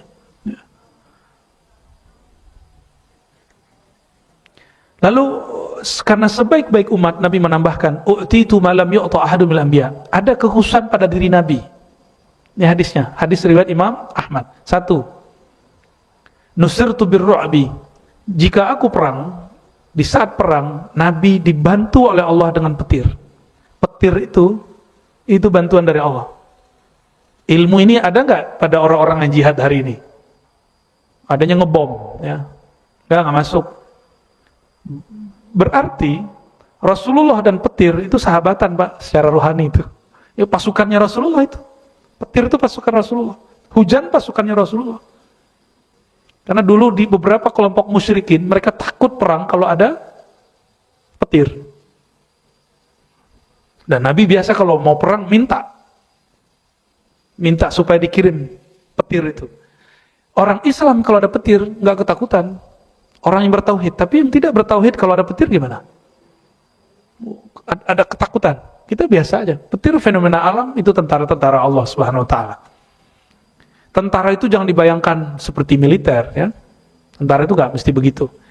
Tentara Allah menghancurkan Namrud cukup dengan lalat kecil masuk ke dalam hidungnya, masuk ke otaknya, lalu menjadi banyak. Itu tentara Allah. Ya. Wa utitu mafatihal ard, dan aku diberi kunci-kunci bumi.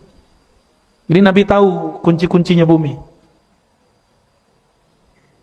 Tapi Nabi ngambil nggak akses bumi? Enggak. Nabi dikasih kuncinya, tapi Nabi enggak. Nah, di saat perang Khandaq, lagi buat parit, Khandaq itu artinya parit. Di saat buat parit, ada satu batu yang tidak bisa diangkat dan dihancurkan.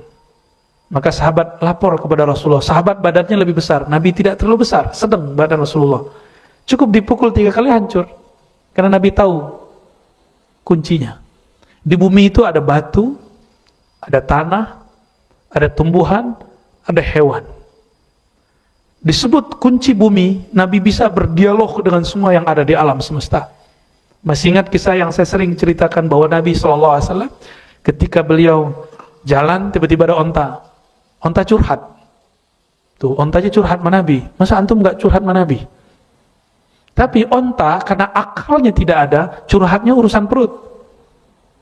Maka siapa saja yang curhat kepada Rasulullah mengadukan masalah rezekinya, maaf ya, urusan perutnya, huwa wal jamalu sawa, huwa wan naqatu fi martabah wahidah. Derajat dia dan onta ya sama aja. Ya. Berarti kita ini berpikir selevel onta, tapi tubuhnya mulia manusia, jatuh-jatuhin harkat martabat itu. Jadi tolong jangan selawat level makom onta, itu marifat al-ontawiyah. Bener gak? Bener untuk level onta. Level kita enggak. Ada yang lebih tinggi. Masih ingat pohon kayu yang Nabi bersandar? Levelnya lebih tinggi. Ditanyain, bersamaku atau masuk surga? Dia jawab surga. Masih mending. Di surga jadi orang dia. Karena ruhnya dikasih badan, ditiupkan ke badan. Bukan reinkarnasi, bukan. Hanya Allah yang tahu rahasianya. Hanya Allah yang tahu. Ruh kita ini tidak pernah dia bersatu dengan badan. Dia cuma berkaitan. Maka roh itu tidak pernah bereinkarnasi. Nggak ada. Dia ketika turun, dia bukan reinkarnasi. Ketika ditiupkan, bukan berarti dia keluar dari zat Allah. Enggak. Itu orang yang bayangkan begitu, dia telah gagal bertauhid kepada Allah Subhanahu wa Ta'ala. Ya, ruh itu rahasia Allah. Kita nggak tahu bagaimana posisinya, tempat dan ukurannya. Apa kata beliau? Wasummitu Ahmada. Aku dinamakan oleh Allah Ahmad. Wa ju'ila turabu li tahura. Dan aku diberikan hadiah semua debu tanah suci bagiku. Wa ju'ilat ummati khairal umam. Di riwayat lain, ju'iliyat liyal ardu masajida. Semua muka bumi boleh jadi tempat salat. Kalau di sini wa ju'ilat ummati khairal umami. Umatku jadikan umat terbaik. Jadi kalam ini bukan kalam kita, tapi kalam baginda Nabi Muhammad sallallahu alaihi wasallam. Ada kalimat di situ, summitu Ahmada. Aku dinamakan Ahmad. Coba Ahmad. Ahmad kalau ditulis A, H, Mim, Dal. Ahmad. Saya kalau ingin mengatakan aku memujimu ya Allah, bahasa Arabnya Ahmaduka. Ahmaduka. Maka Ahmad artinya pujian yang tak terputus-putus. Aku memuji Allah. Aku memuji Allah. Apalagi arti Ahmad? Sama wazannya dengan af'al. Ha, mim, dal, hamad artinya pujian. Ahmad artinya yang paling terpuji. Yang paling terpuji. Itu arti Ahmad. Ada lagi arti-arti yang lain ya. Dan perlu diingat ya, ada beberapa kalam yang bukan hadis tapi disebut hadis oleh sebagian orang yang kajian-kajian diri, kajian ma'rifat nafs, tapi itu keliru. Ya, ada kalimat misalnya ana Ahmad bilamin. Itu bukan hadis. Itu ungkapan-ungkapan ulama-ulama yang mereka sedang mabuk kepada Allah Subhanahu wa taala dan sedang memandang Nabi Muhammad sallallahu alaihi wasallam ya. Itu bukan hadis Nabi ya. Dan maknanya tidak boleh bertentangan dengan tauhid yang diajarkan Rasulullah sallallahu alaihi wasallam.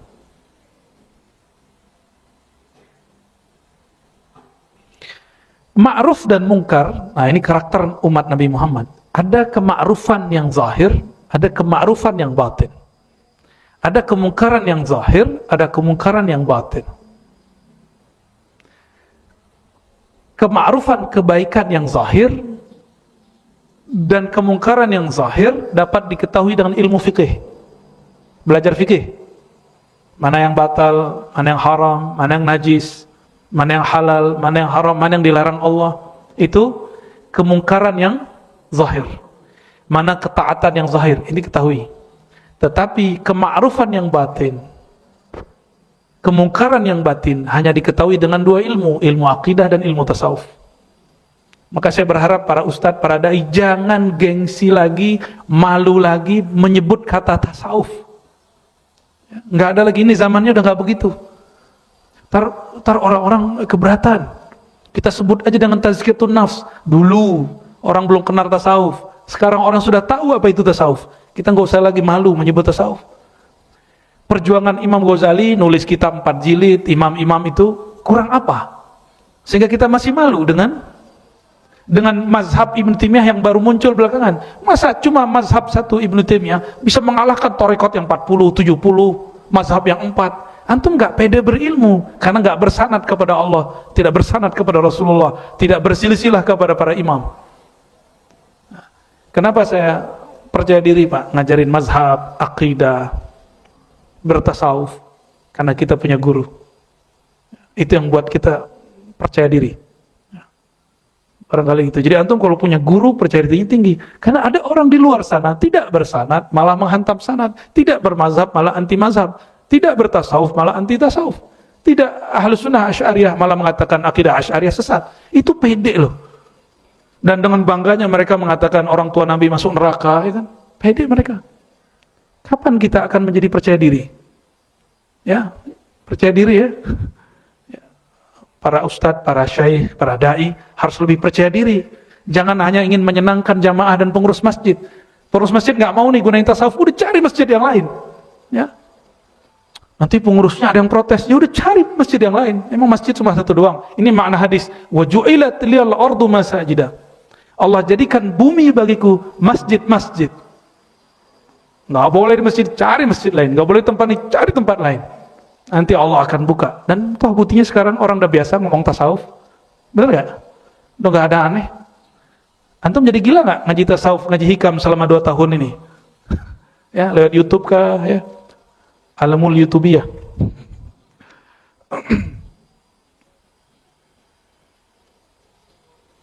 Oleh karena itu, Sayyidina Umar mengatakan, kalau betul kita ingin menjadi umat terbaik, jangan hanya ngurus yang zahirnya, tapi juga batinnya ya. Kata Sayyidina Umar, man sarrahu ayyakuna min hadhil ummah falyuaddi syartallah fiha.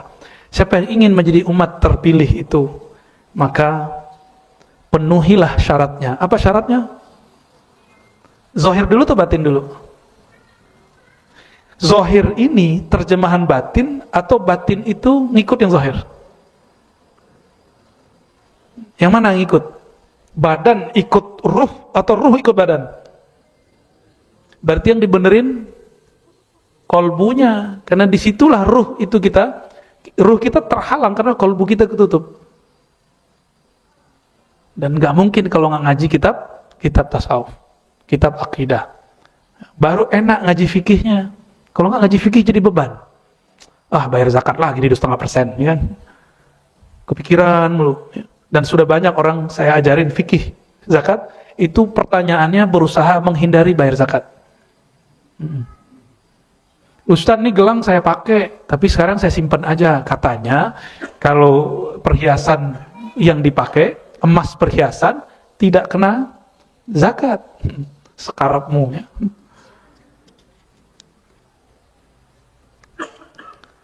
Dan di hadis Imam Bukhari disebutkan, la tazalu ta'ifatun min ummati zahirina 'alal haqq la yadurruhum man khalafahum.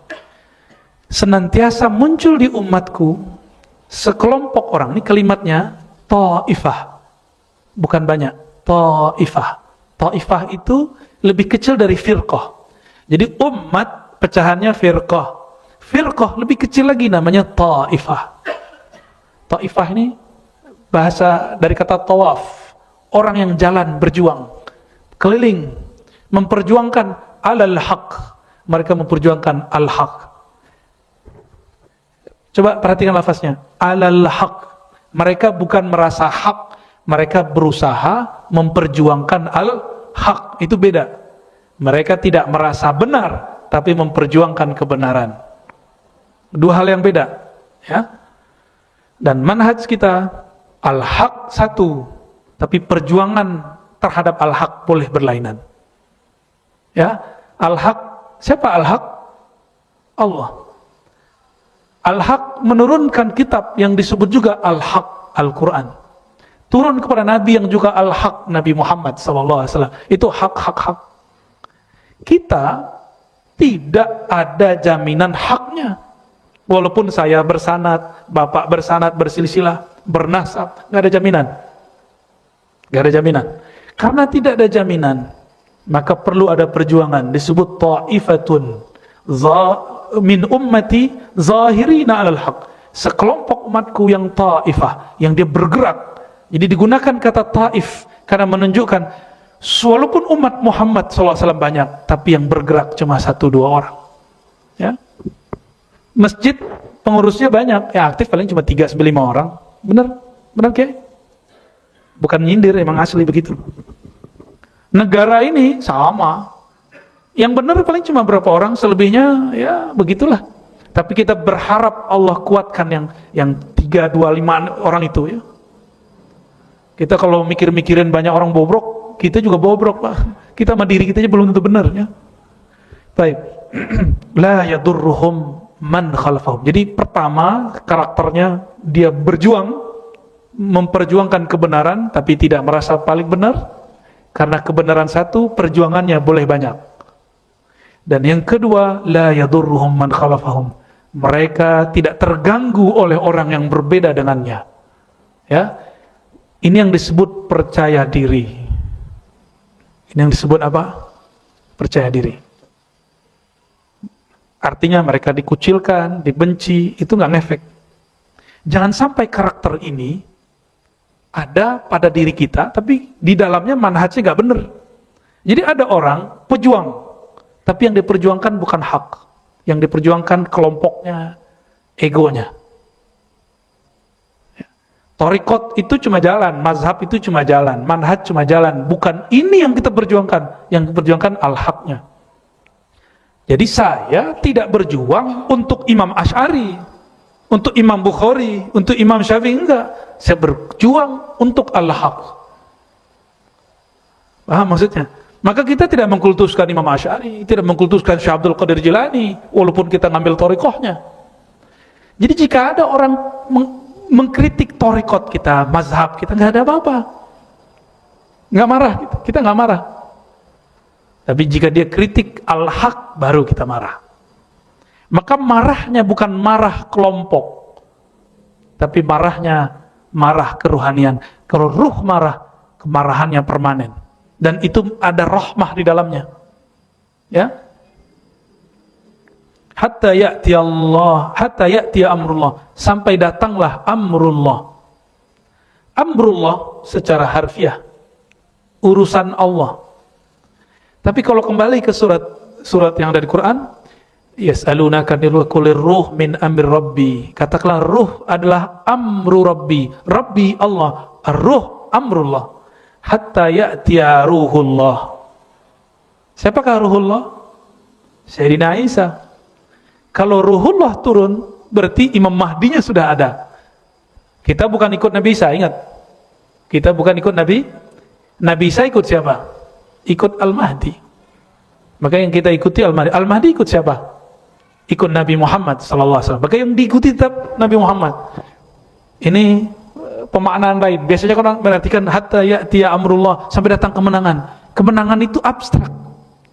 Apa tanda kebenaran? Jika yang Allah janjikan dua, Sayyidina Isa, Al-Mahdi keluar, baru itu yang disebut amrullah, ya. Penerjemahan ini kita boleh berbeda, tapi ini yang saya dapat, ya. Barangkali mungkin nggak ada yang menerjemahkan begitu, Kiai, ya. Aliran sesatkah, Kiai? Fahuwa bayanu ibqa'i hadhihi syari'ah, ini salah cetak, ya, syairah, ya. Syariah fil ummatil Muhammadiyah walau ala suratin dayiqah, ya. Wa hadha bi khilafi ahli kitab fa inna amalu hadhihi syairah, ya. Wa tanasaw mujamalatan wa riya'an aw nifaqan wa istiblan alladhi huwa adna billadhi huwa khair, ya. Kita jangan seperti ahli kitab yang dulu songong-songong, ya. Ketika datang ilmu baru dia tolak. Ada satu prinsip yang kita baca dari tadi, yang saya mulai dari awal, bahwa ilmu berkembang, pemahaman berkembang, tapi kebenaran dia tetap satu. Oke? Sekarang kita ngaji begini, ini proses keilmuan, ya.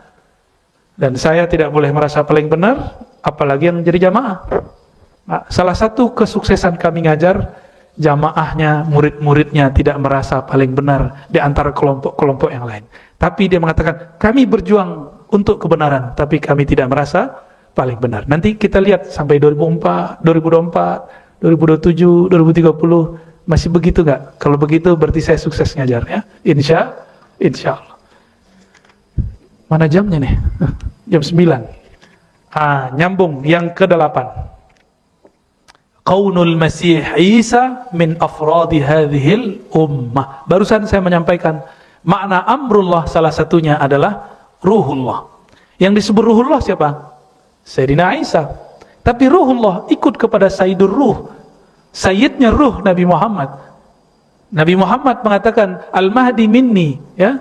Mahdi dariku, ismuhu ismi, isimnya dengan isimku sama. Maka Sayyidur Ruh, pewarisnya adalah Al-Mahdi. Sayyidina Isa mengikuti Al-Mahdi, ya.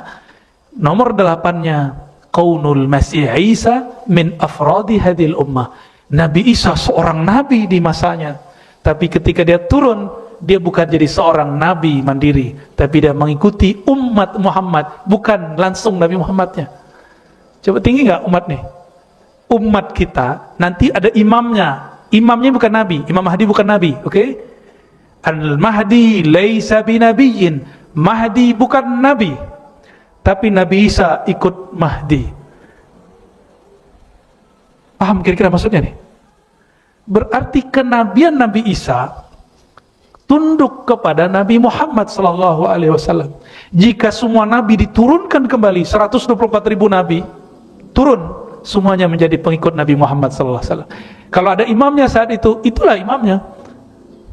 Kalau Kiai Abdurrahman yang sholat, ya mereka ikut di belakang.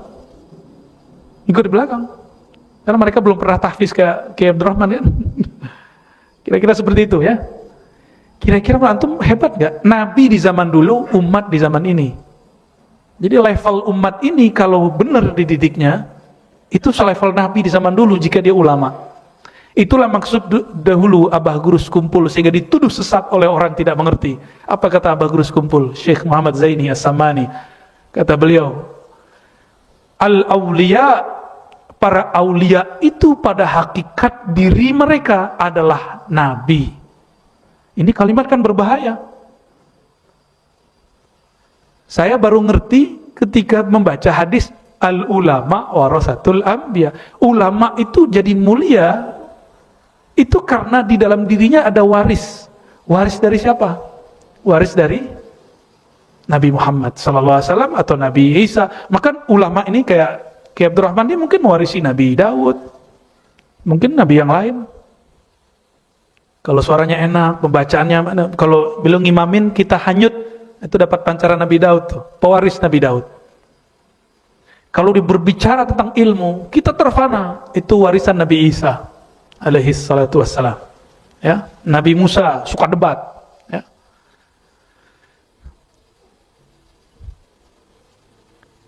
Maka yang disebut oleh Abah Guru Sekumpul itu Nabi, wali. Meninggal Nabi, sirnya Nabi ini diwarisi kepada para wali. Jadi hakikatnya wali, sirnya para nabi. Sir itu rahasia, secretnya para nabi sallallahu alaihi wasallam, ya. Ini yang paling inti di kajian pagi ini, bahwa kita mesti bersyukur. Kalau antum pernah kerja di satu perusahaan, ada anak perusahaan. Anak perusahaan satu, mungkin ada direkturnya. Ketika dia datang ke induk, dia masih direktur gak?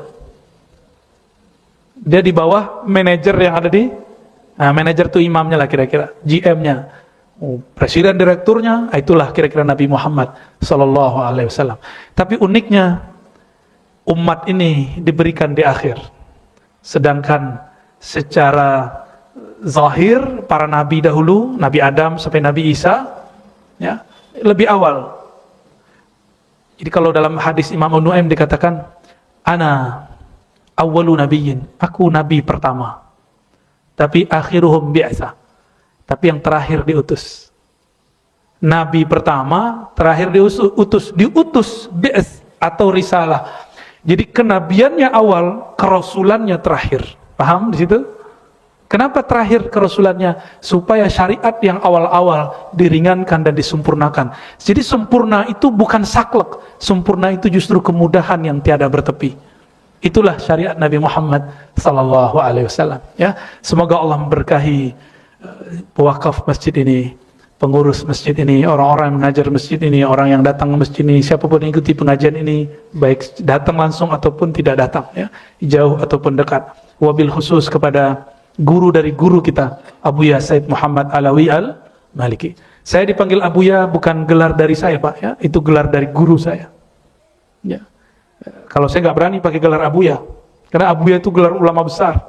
Cuma karena guru ngasih kita terima, tapi saya nggak berani menyebut diri saya Abuya. Ya, kalau Buya biasa di kampung, tapi kalau ada tambahan Abuya, itu gelar yang pantas untuk Sayyid Muhammad Alawi Al-Maliki, gelar untuk beliau. Ya. Nasallallahu alaihi wasallam. Ada diskusi, tanya jawab, fadhal. Terima kasih kepada Buya. Terus kemudian Bapak Ibu sekalian, mungkin ada dua pertanyaan yang boleh disampaikan kepada guru kita. Satu dari bapak-bapak, satu dari ibu-ibu. Satu angkat kanan. Bapak-bapak ada? Satu? Enggak ada?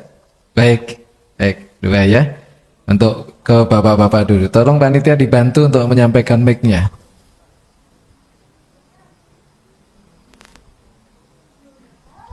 Oke. Sebutkan nama, Pak.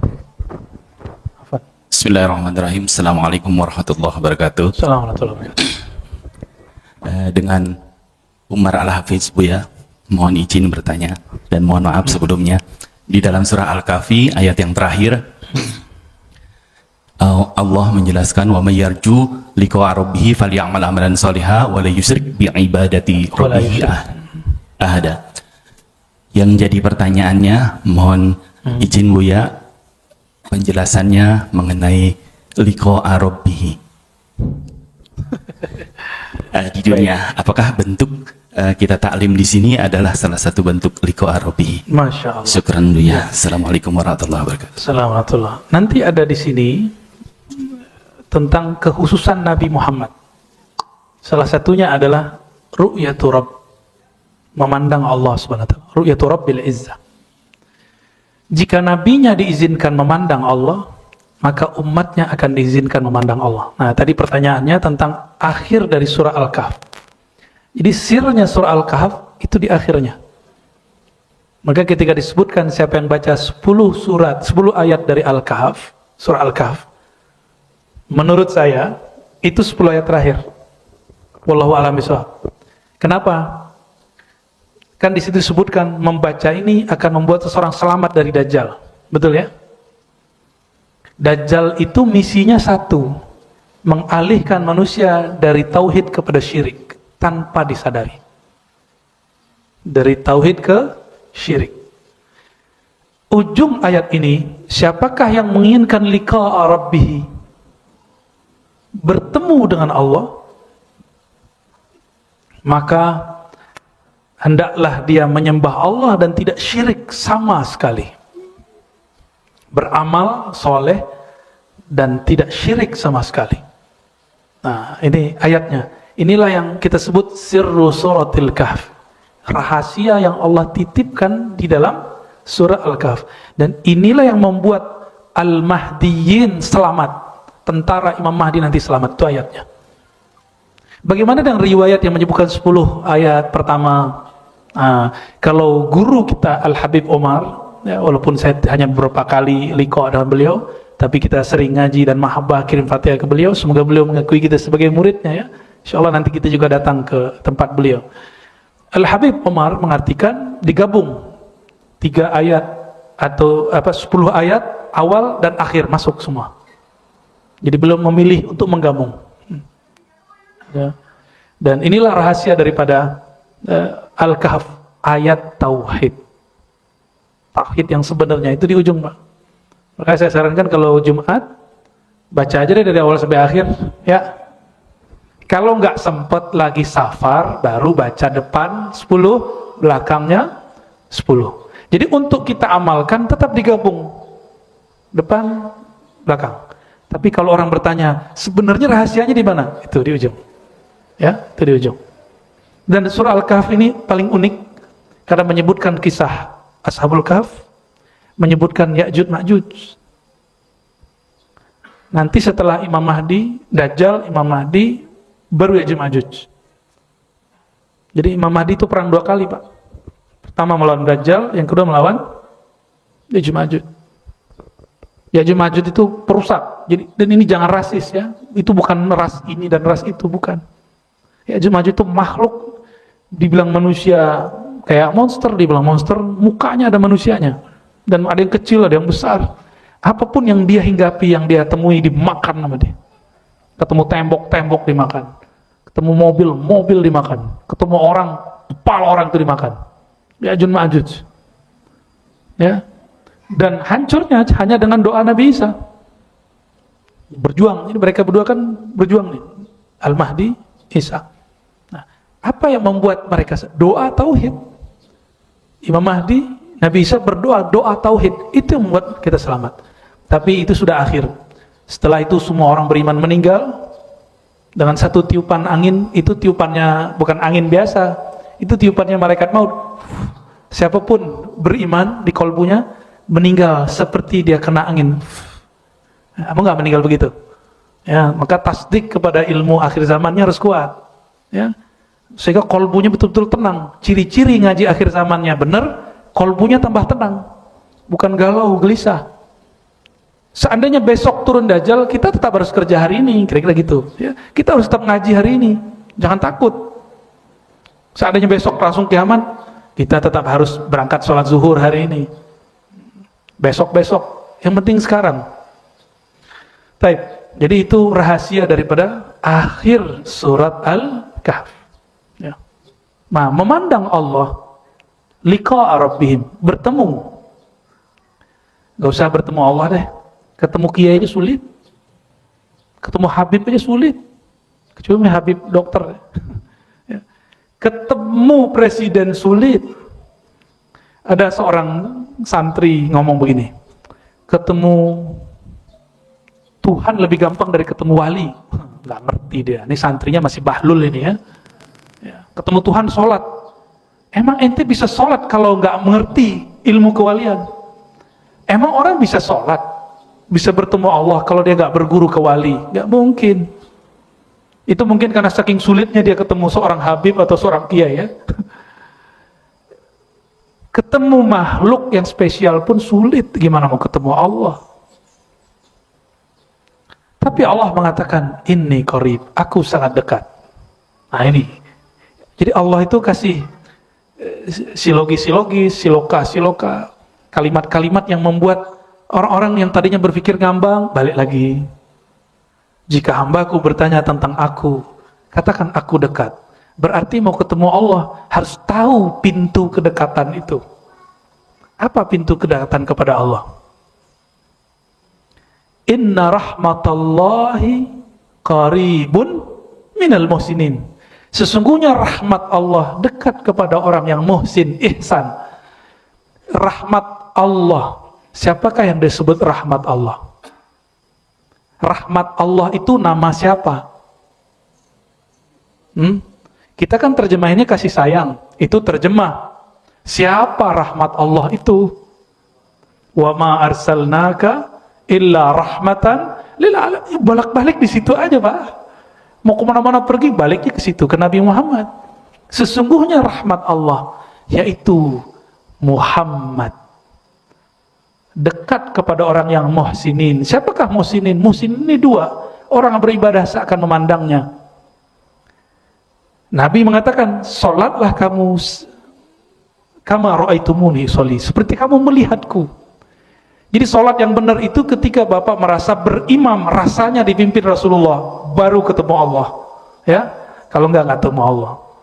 Karena pintu bertemu Allah cuma Rasulullah. Karena hanya Rasulullah satu-satu zat yang pernah bertemu dengan Allah Subhanahu wa taala. Tapi kita enggak nyembah Rasul, berimam kepada Rasulullah sallallahu alaihi wasallam. Ya.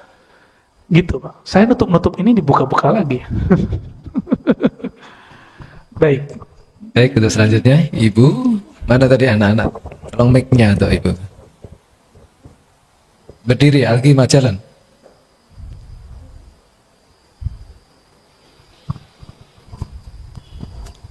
Baik, terima kasih atas kesempatan yang diberikan. Assalamualaikum warahmatullahi wabarakatuh. Mohon maaf Bu ya, mau nanya dua. Pertama, di statement terakhir Bu ya, bahwa kemudahan yang tiada bertepi itu maksudnya apakah dalam urusan akidah atau urusan ibadah. Yang kedua, di dalam Al-Quran kan dikatakan sesungguhnya syaitan itu adalah musuh yang nyata bagi kita. Ibu sering memikirkan gitu, kita seolah berada dalam satu kondisi, kita punya musuh yang sudah jelas, tetapi kita seolah tidak merasa kita punya musuh yang jelas. Nah, mohon Buya bisa memberikan penjelasan lebih supaya ada hal yang jauh lebih bertambah dari pemahaman yang mungkin hanya sedikit. Terima kasih. Assalamualaikum warahmatullahi wabarakatuh. Assalamualaikum. Di nomor 4, kelebihan umat Nabi Muhammad, syariatnya mudah. Kenapa saya menyebut kesempurnaan syariat Nabi Muhammad ini adalah kemudahan yang tak bertepi? Ini rahasia pengalaman saya, bukan rahasia, ini pengalaman saya.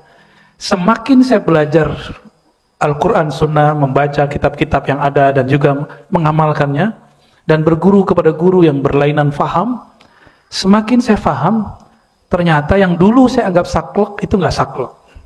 Yang dulu saya anggap rumit, nggak ada yang rumit. Jadi semakin orang itu mendekat kepada pewaris-pewaris rahmat Allah bertepi nggak? Syariat itu buah dari rahmat Allah. Mungkinkah dia bertepi? Dia nggak mungkin bertepi. Karena syariat itu isinya rahmat, bukan beban. Ingat, syariat isinya rahmat, bukan beban. Tapi ahli fikih membahasakan syariat itu beban. Kita ganti, mungkin terjemahannya yang salah. Kita ganti dengan tugas, taklif.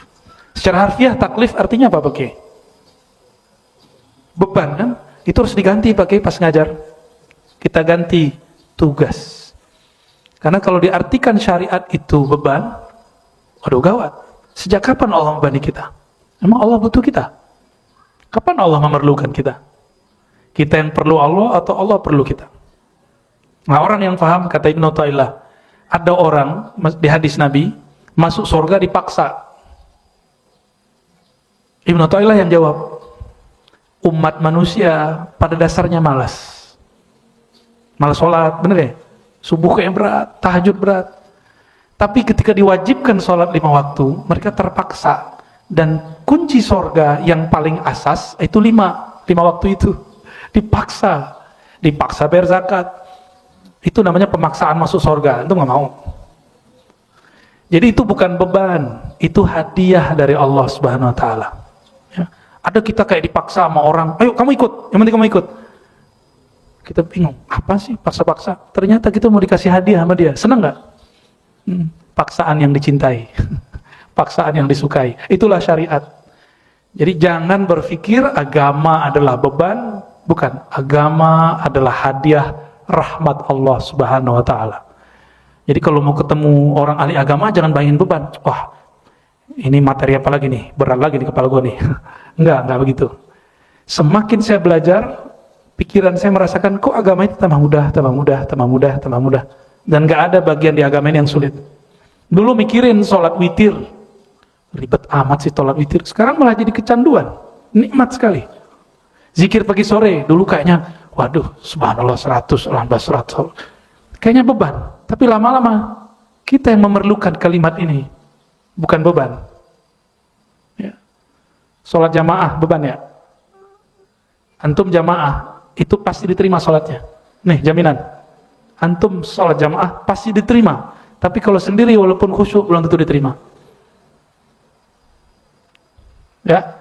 Kenapa kita diterima? Kita mau ngikut imam di depan aja kita sudah diterima Allah. Berarti sudah tawadhu. Yang Allah lihat itu bukan antum khusyuknya. Yang Allah lihat, maukah kamu dipimpin oleh seorang pemimpin? Kita maunya mimpin diri sendiri aja, nggak mau dipimpin orang. Nah, di situ sudah mulai kelihatan asarus sujud. Imam salah di depan, kita tetap aja ngikut kan? Benar nggak? Imam udah salah dibaca ayat. Lo jadi imam salah-salah, gue nggak jadi ikut deh gitu. Bisa gitu nggak? Tetap aja di ruku kita ruku. Nah itu hebat. Maka orang yang jamaah pasti diterima sholatnya, tapi diterimanya birrahmah, karena Allah sayang, bukan karena sholatnya berkualitas. Ya. Inilah alasan kenapa ada para imam mewajibkan sholat jamaah. Ya. Baik, gimana? Cukup?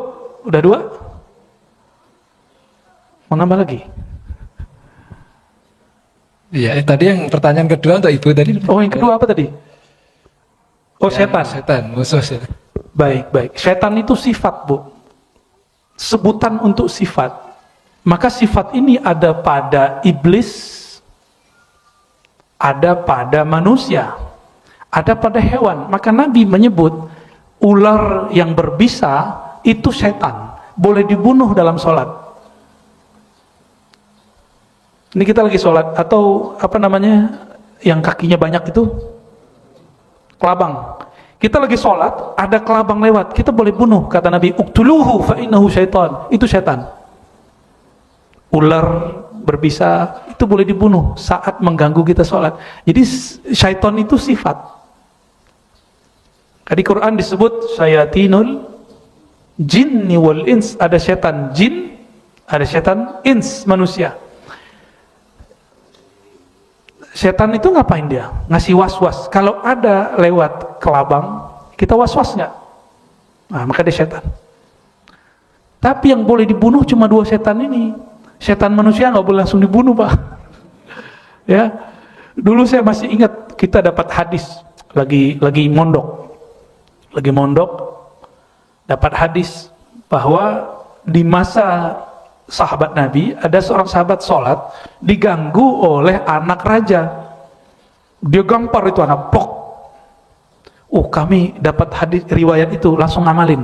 Besok anak pembina lewat, kita lagi sholat, kita gampar. Berperkara sama pembina. Tengkar, cekcok, kita bersikeras, ini anakmu, anak pembina, setan, gitu. Kan bingung tuh, membaca hadis tapi nggak berguru, akibat otodidak. Ya. Jadi setan yang manakah yang dimaksud? Nabi mengatakan, inna syaitan yajri majrad dam. Syaitan itu mengalir di setiap pembuluh darah. Dan darah itu berkumpul di mana? Di jantung, di dada kita, di paru. Paru kita kalau nggak ada jantung juga nggak jadi. Di sini dia.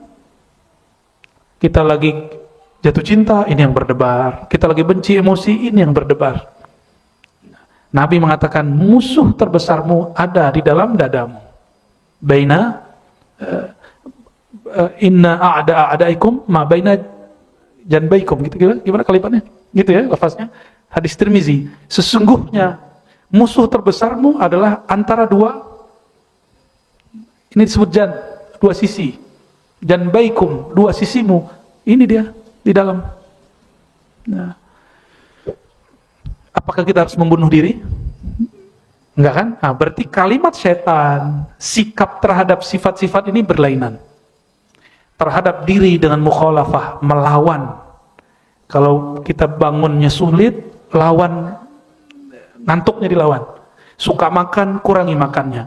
Matanya suka jelalatan, kurangi jelalatannya. Suka berprasangka, lawan prasangkanya. Itu cara ngelawan, cara membunuh setan dalam diri. Ini coba latihan hari ini, tidak berprasangka kepada orang. Siap? Ya, ada pengemis nggak prasangka, ada ustadz ngomong nggak prasangka. Hatta ustadznya bukan ustadz kita. Insya Allah ya. Coba nggak prasangka hari ini aja. Antum merasakan nanti malam tidurnya enak dan bisa tahajud insya Allah. Kenapa kita sulit tahajud? Karena siangnya penuh prasangka. Saya kalau emosi kepada orang siang, malam sulit bangun walaupun tetap bangun. Apalagi kalau sudah mulai mengatakan, dia itu sulit bangunnya, walaupun tetap bisa bangun. Ternyata Imam Junaid, Imam Abu Yazid punya murid sama. Mereka mengeluhkan, wahai Tuan Guru ya Sayyidi, wahai Tuan Guruku, kenapa solat malamku sulit? Jawaban beliau sederhana, karena siangnya engkau bermaksiat. Maksiat paling berbahaya bukan mata jelalatan, bukan ngomong, tapi maksiat paling bahaya adalah prasangka di dalam hati. Dan prasangka yang paling gawat berprasangka kepada Allah Subhanahu wa taala. Oke? Nah, jadi musuh di situ sifat. Jangan-jangan kita jadi setannya. Ya. Kita berlindung kepada Allah dari keburukan diri sendiri, keburukan yang ada di keluarga, teman, persahabatan dan semuanya. Jangan sampai was-was itu masuk. Oke? Berbaik sangka kepada semua orang. Apalagi guru kita, teman kita, keluarga.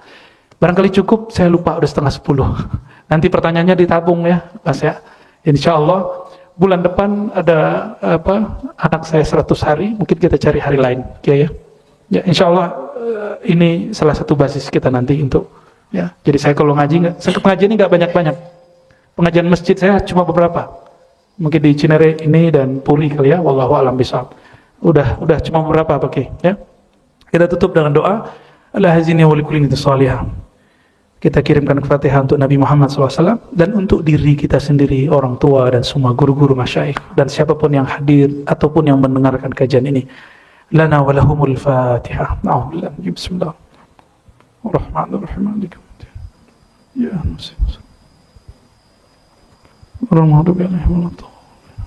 Allahumma Rahmanir-Rahim ya Karim ya Azim ya Fattah ya Fattah ya Azim ya Azim ya Ghaffar ya Ghaffar. Salli ala Sayyidina Muhammad. Ya Allah, sampaikan salam kami, cinta kami, rindu kami kepada ruhaniah Nabi Muhammad sallallahu alaihi wasallam. Ya Allah, sampaikan cinta dari tubuh kami kepada tubuh mulia Nabi Muhammad, dari akal kami kepada akal mulia Nabi Muhammad, dari kolbu kami yang kotor kepada kolbu Nabi Muhammad yang bening bercahaya. Allahumma ya Allah, ya Ghaffar ya Sattar, yang maha mengetahui semua aib kami. rahmat Engkau lebih luas dari segala-galanya. Maka dengan kasih sayang-Mu, dengan berkah Nabi-Mu, Nabiur Rahmah, ampunilah, leburlah semua kesalahan kami, tutuplah semua aib kami, hentikanlah ya Allah semua prasangka dalam diri kami, berikan kami yakin yang kuat. Allahumma ya Allah, auzi'lana ya Rabbana asyukur. Ya Allah, hadiahkan kami satu sifat yang mulia, sifat syukur, terutama syukur menjadi manusia, syukur menjadi umat Nabi Muhammad yang penuh mulia. Allahumma ya Rahman ya Rahim ya Karim ya Azim. Ya Allah, di kalbu kami penuh kebencian, penuh emosi, penuh prasangka. Maka dengan kasih sayang Nabi-Mu, penuhi jiwa kami, kalbu kami dengan kasih sayang. Ya Allah, dengan limpahan cahaya kasih sayang itu, tutuplah, bersihkanlah semua kegelapan dari dalam kalbu kami. Allahumma arhamna, Allahumma arzuqna, Allahumma iftah lana. Allahumma ya muqallibal qulub, tsabbit qulubana ala dinika wa ta'atik. Ya Allah, Engkaulah yang membolak-balik hati. Semudah kami membolak-balik apa yang ada di tangan kami.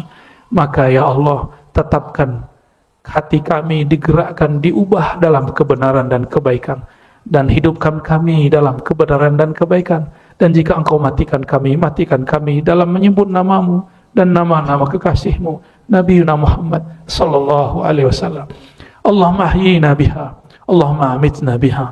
Ya Allah, hidupkan kami dengan kalimah thayyibah la ilaha illallah Muhammadur Rasulullah, dan wafatkan kami dengan kalimah thayyibah la ilaha illallah Muhammadur Rasulullah. Muliakan guru-guru kami, orang tua kami, dan orang-orang yang berjasa kepada kami. Wa sallallahu ala nabiyina Muhammad. Rabbana atina fid dunya hasanah wa fil akhirati hasanah wa qina adzabannar. Walhamdulillahi rabbil alamin. Wa sallallahu ala sayyidina Muhammad. Assalamualaikum warahmatullahi wabarakatuh.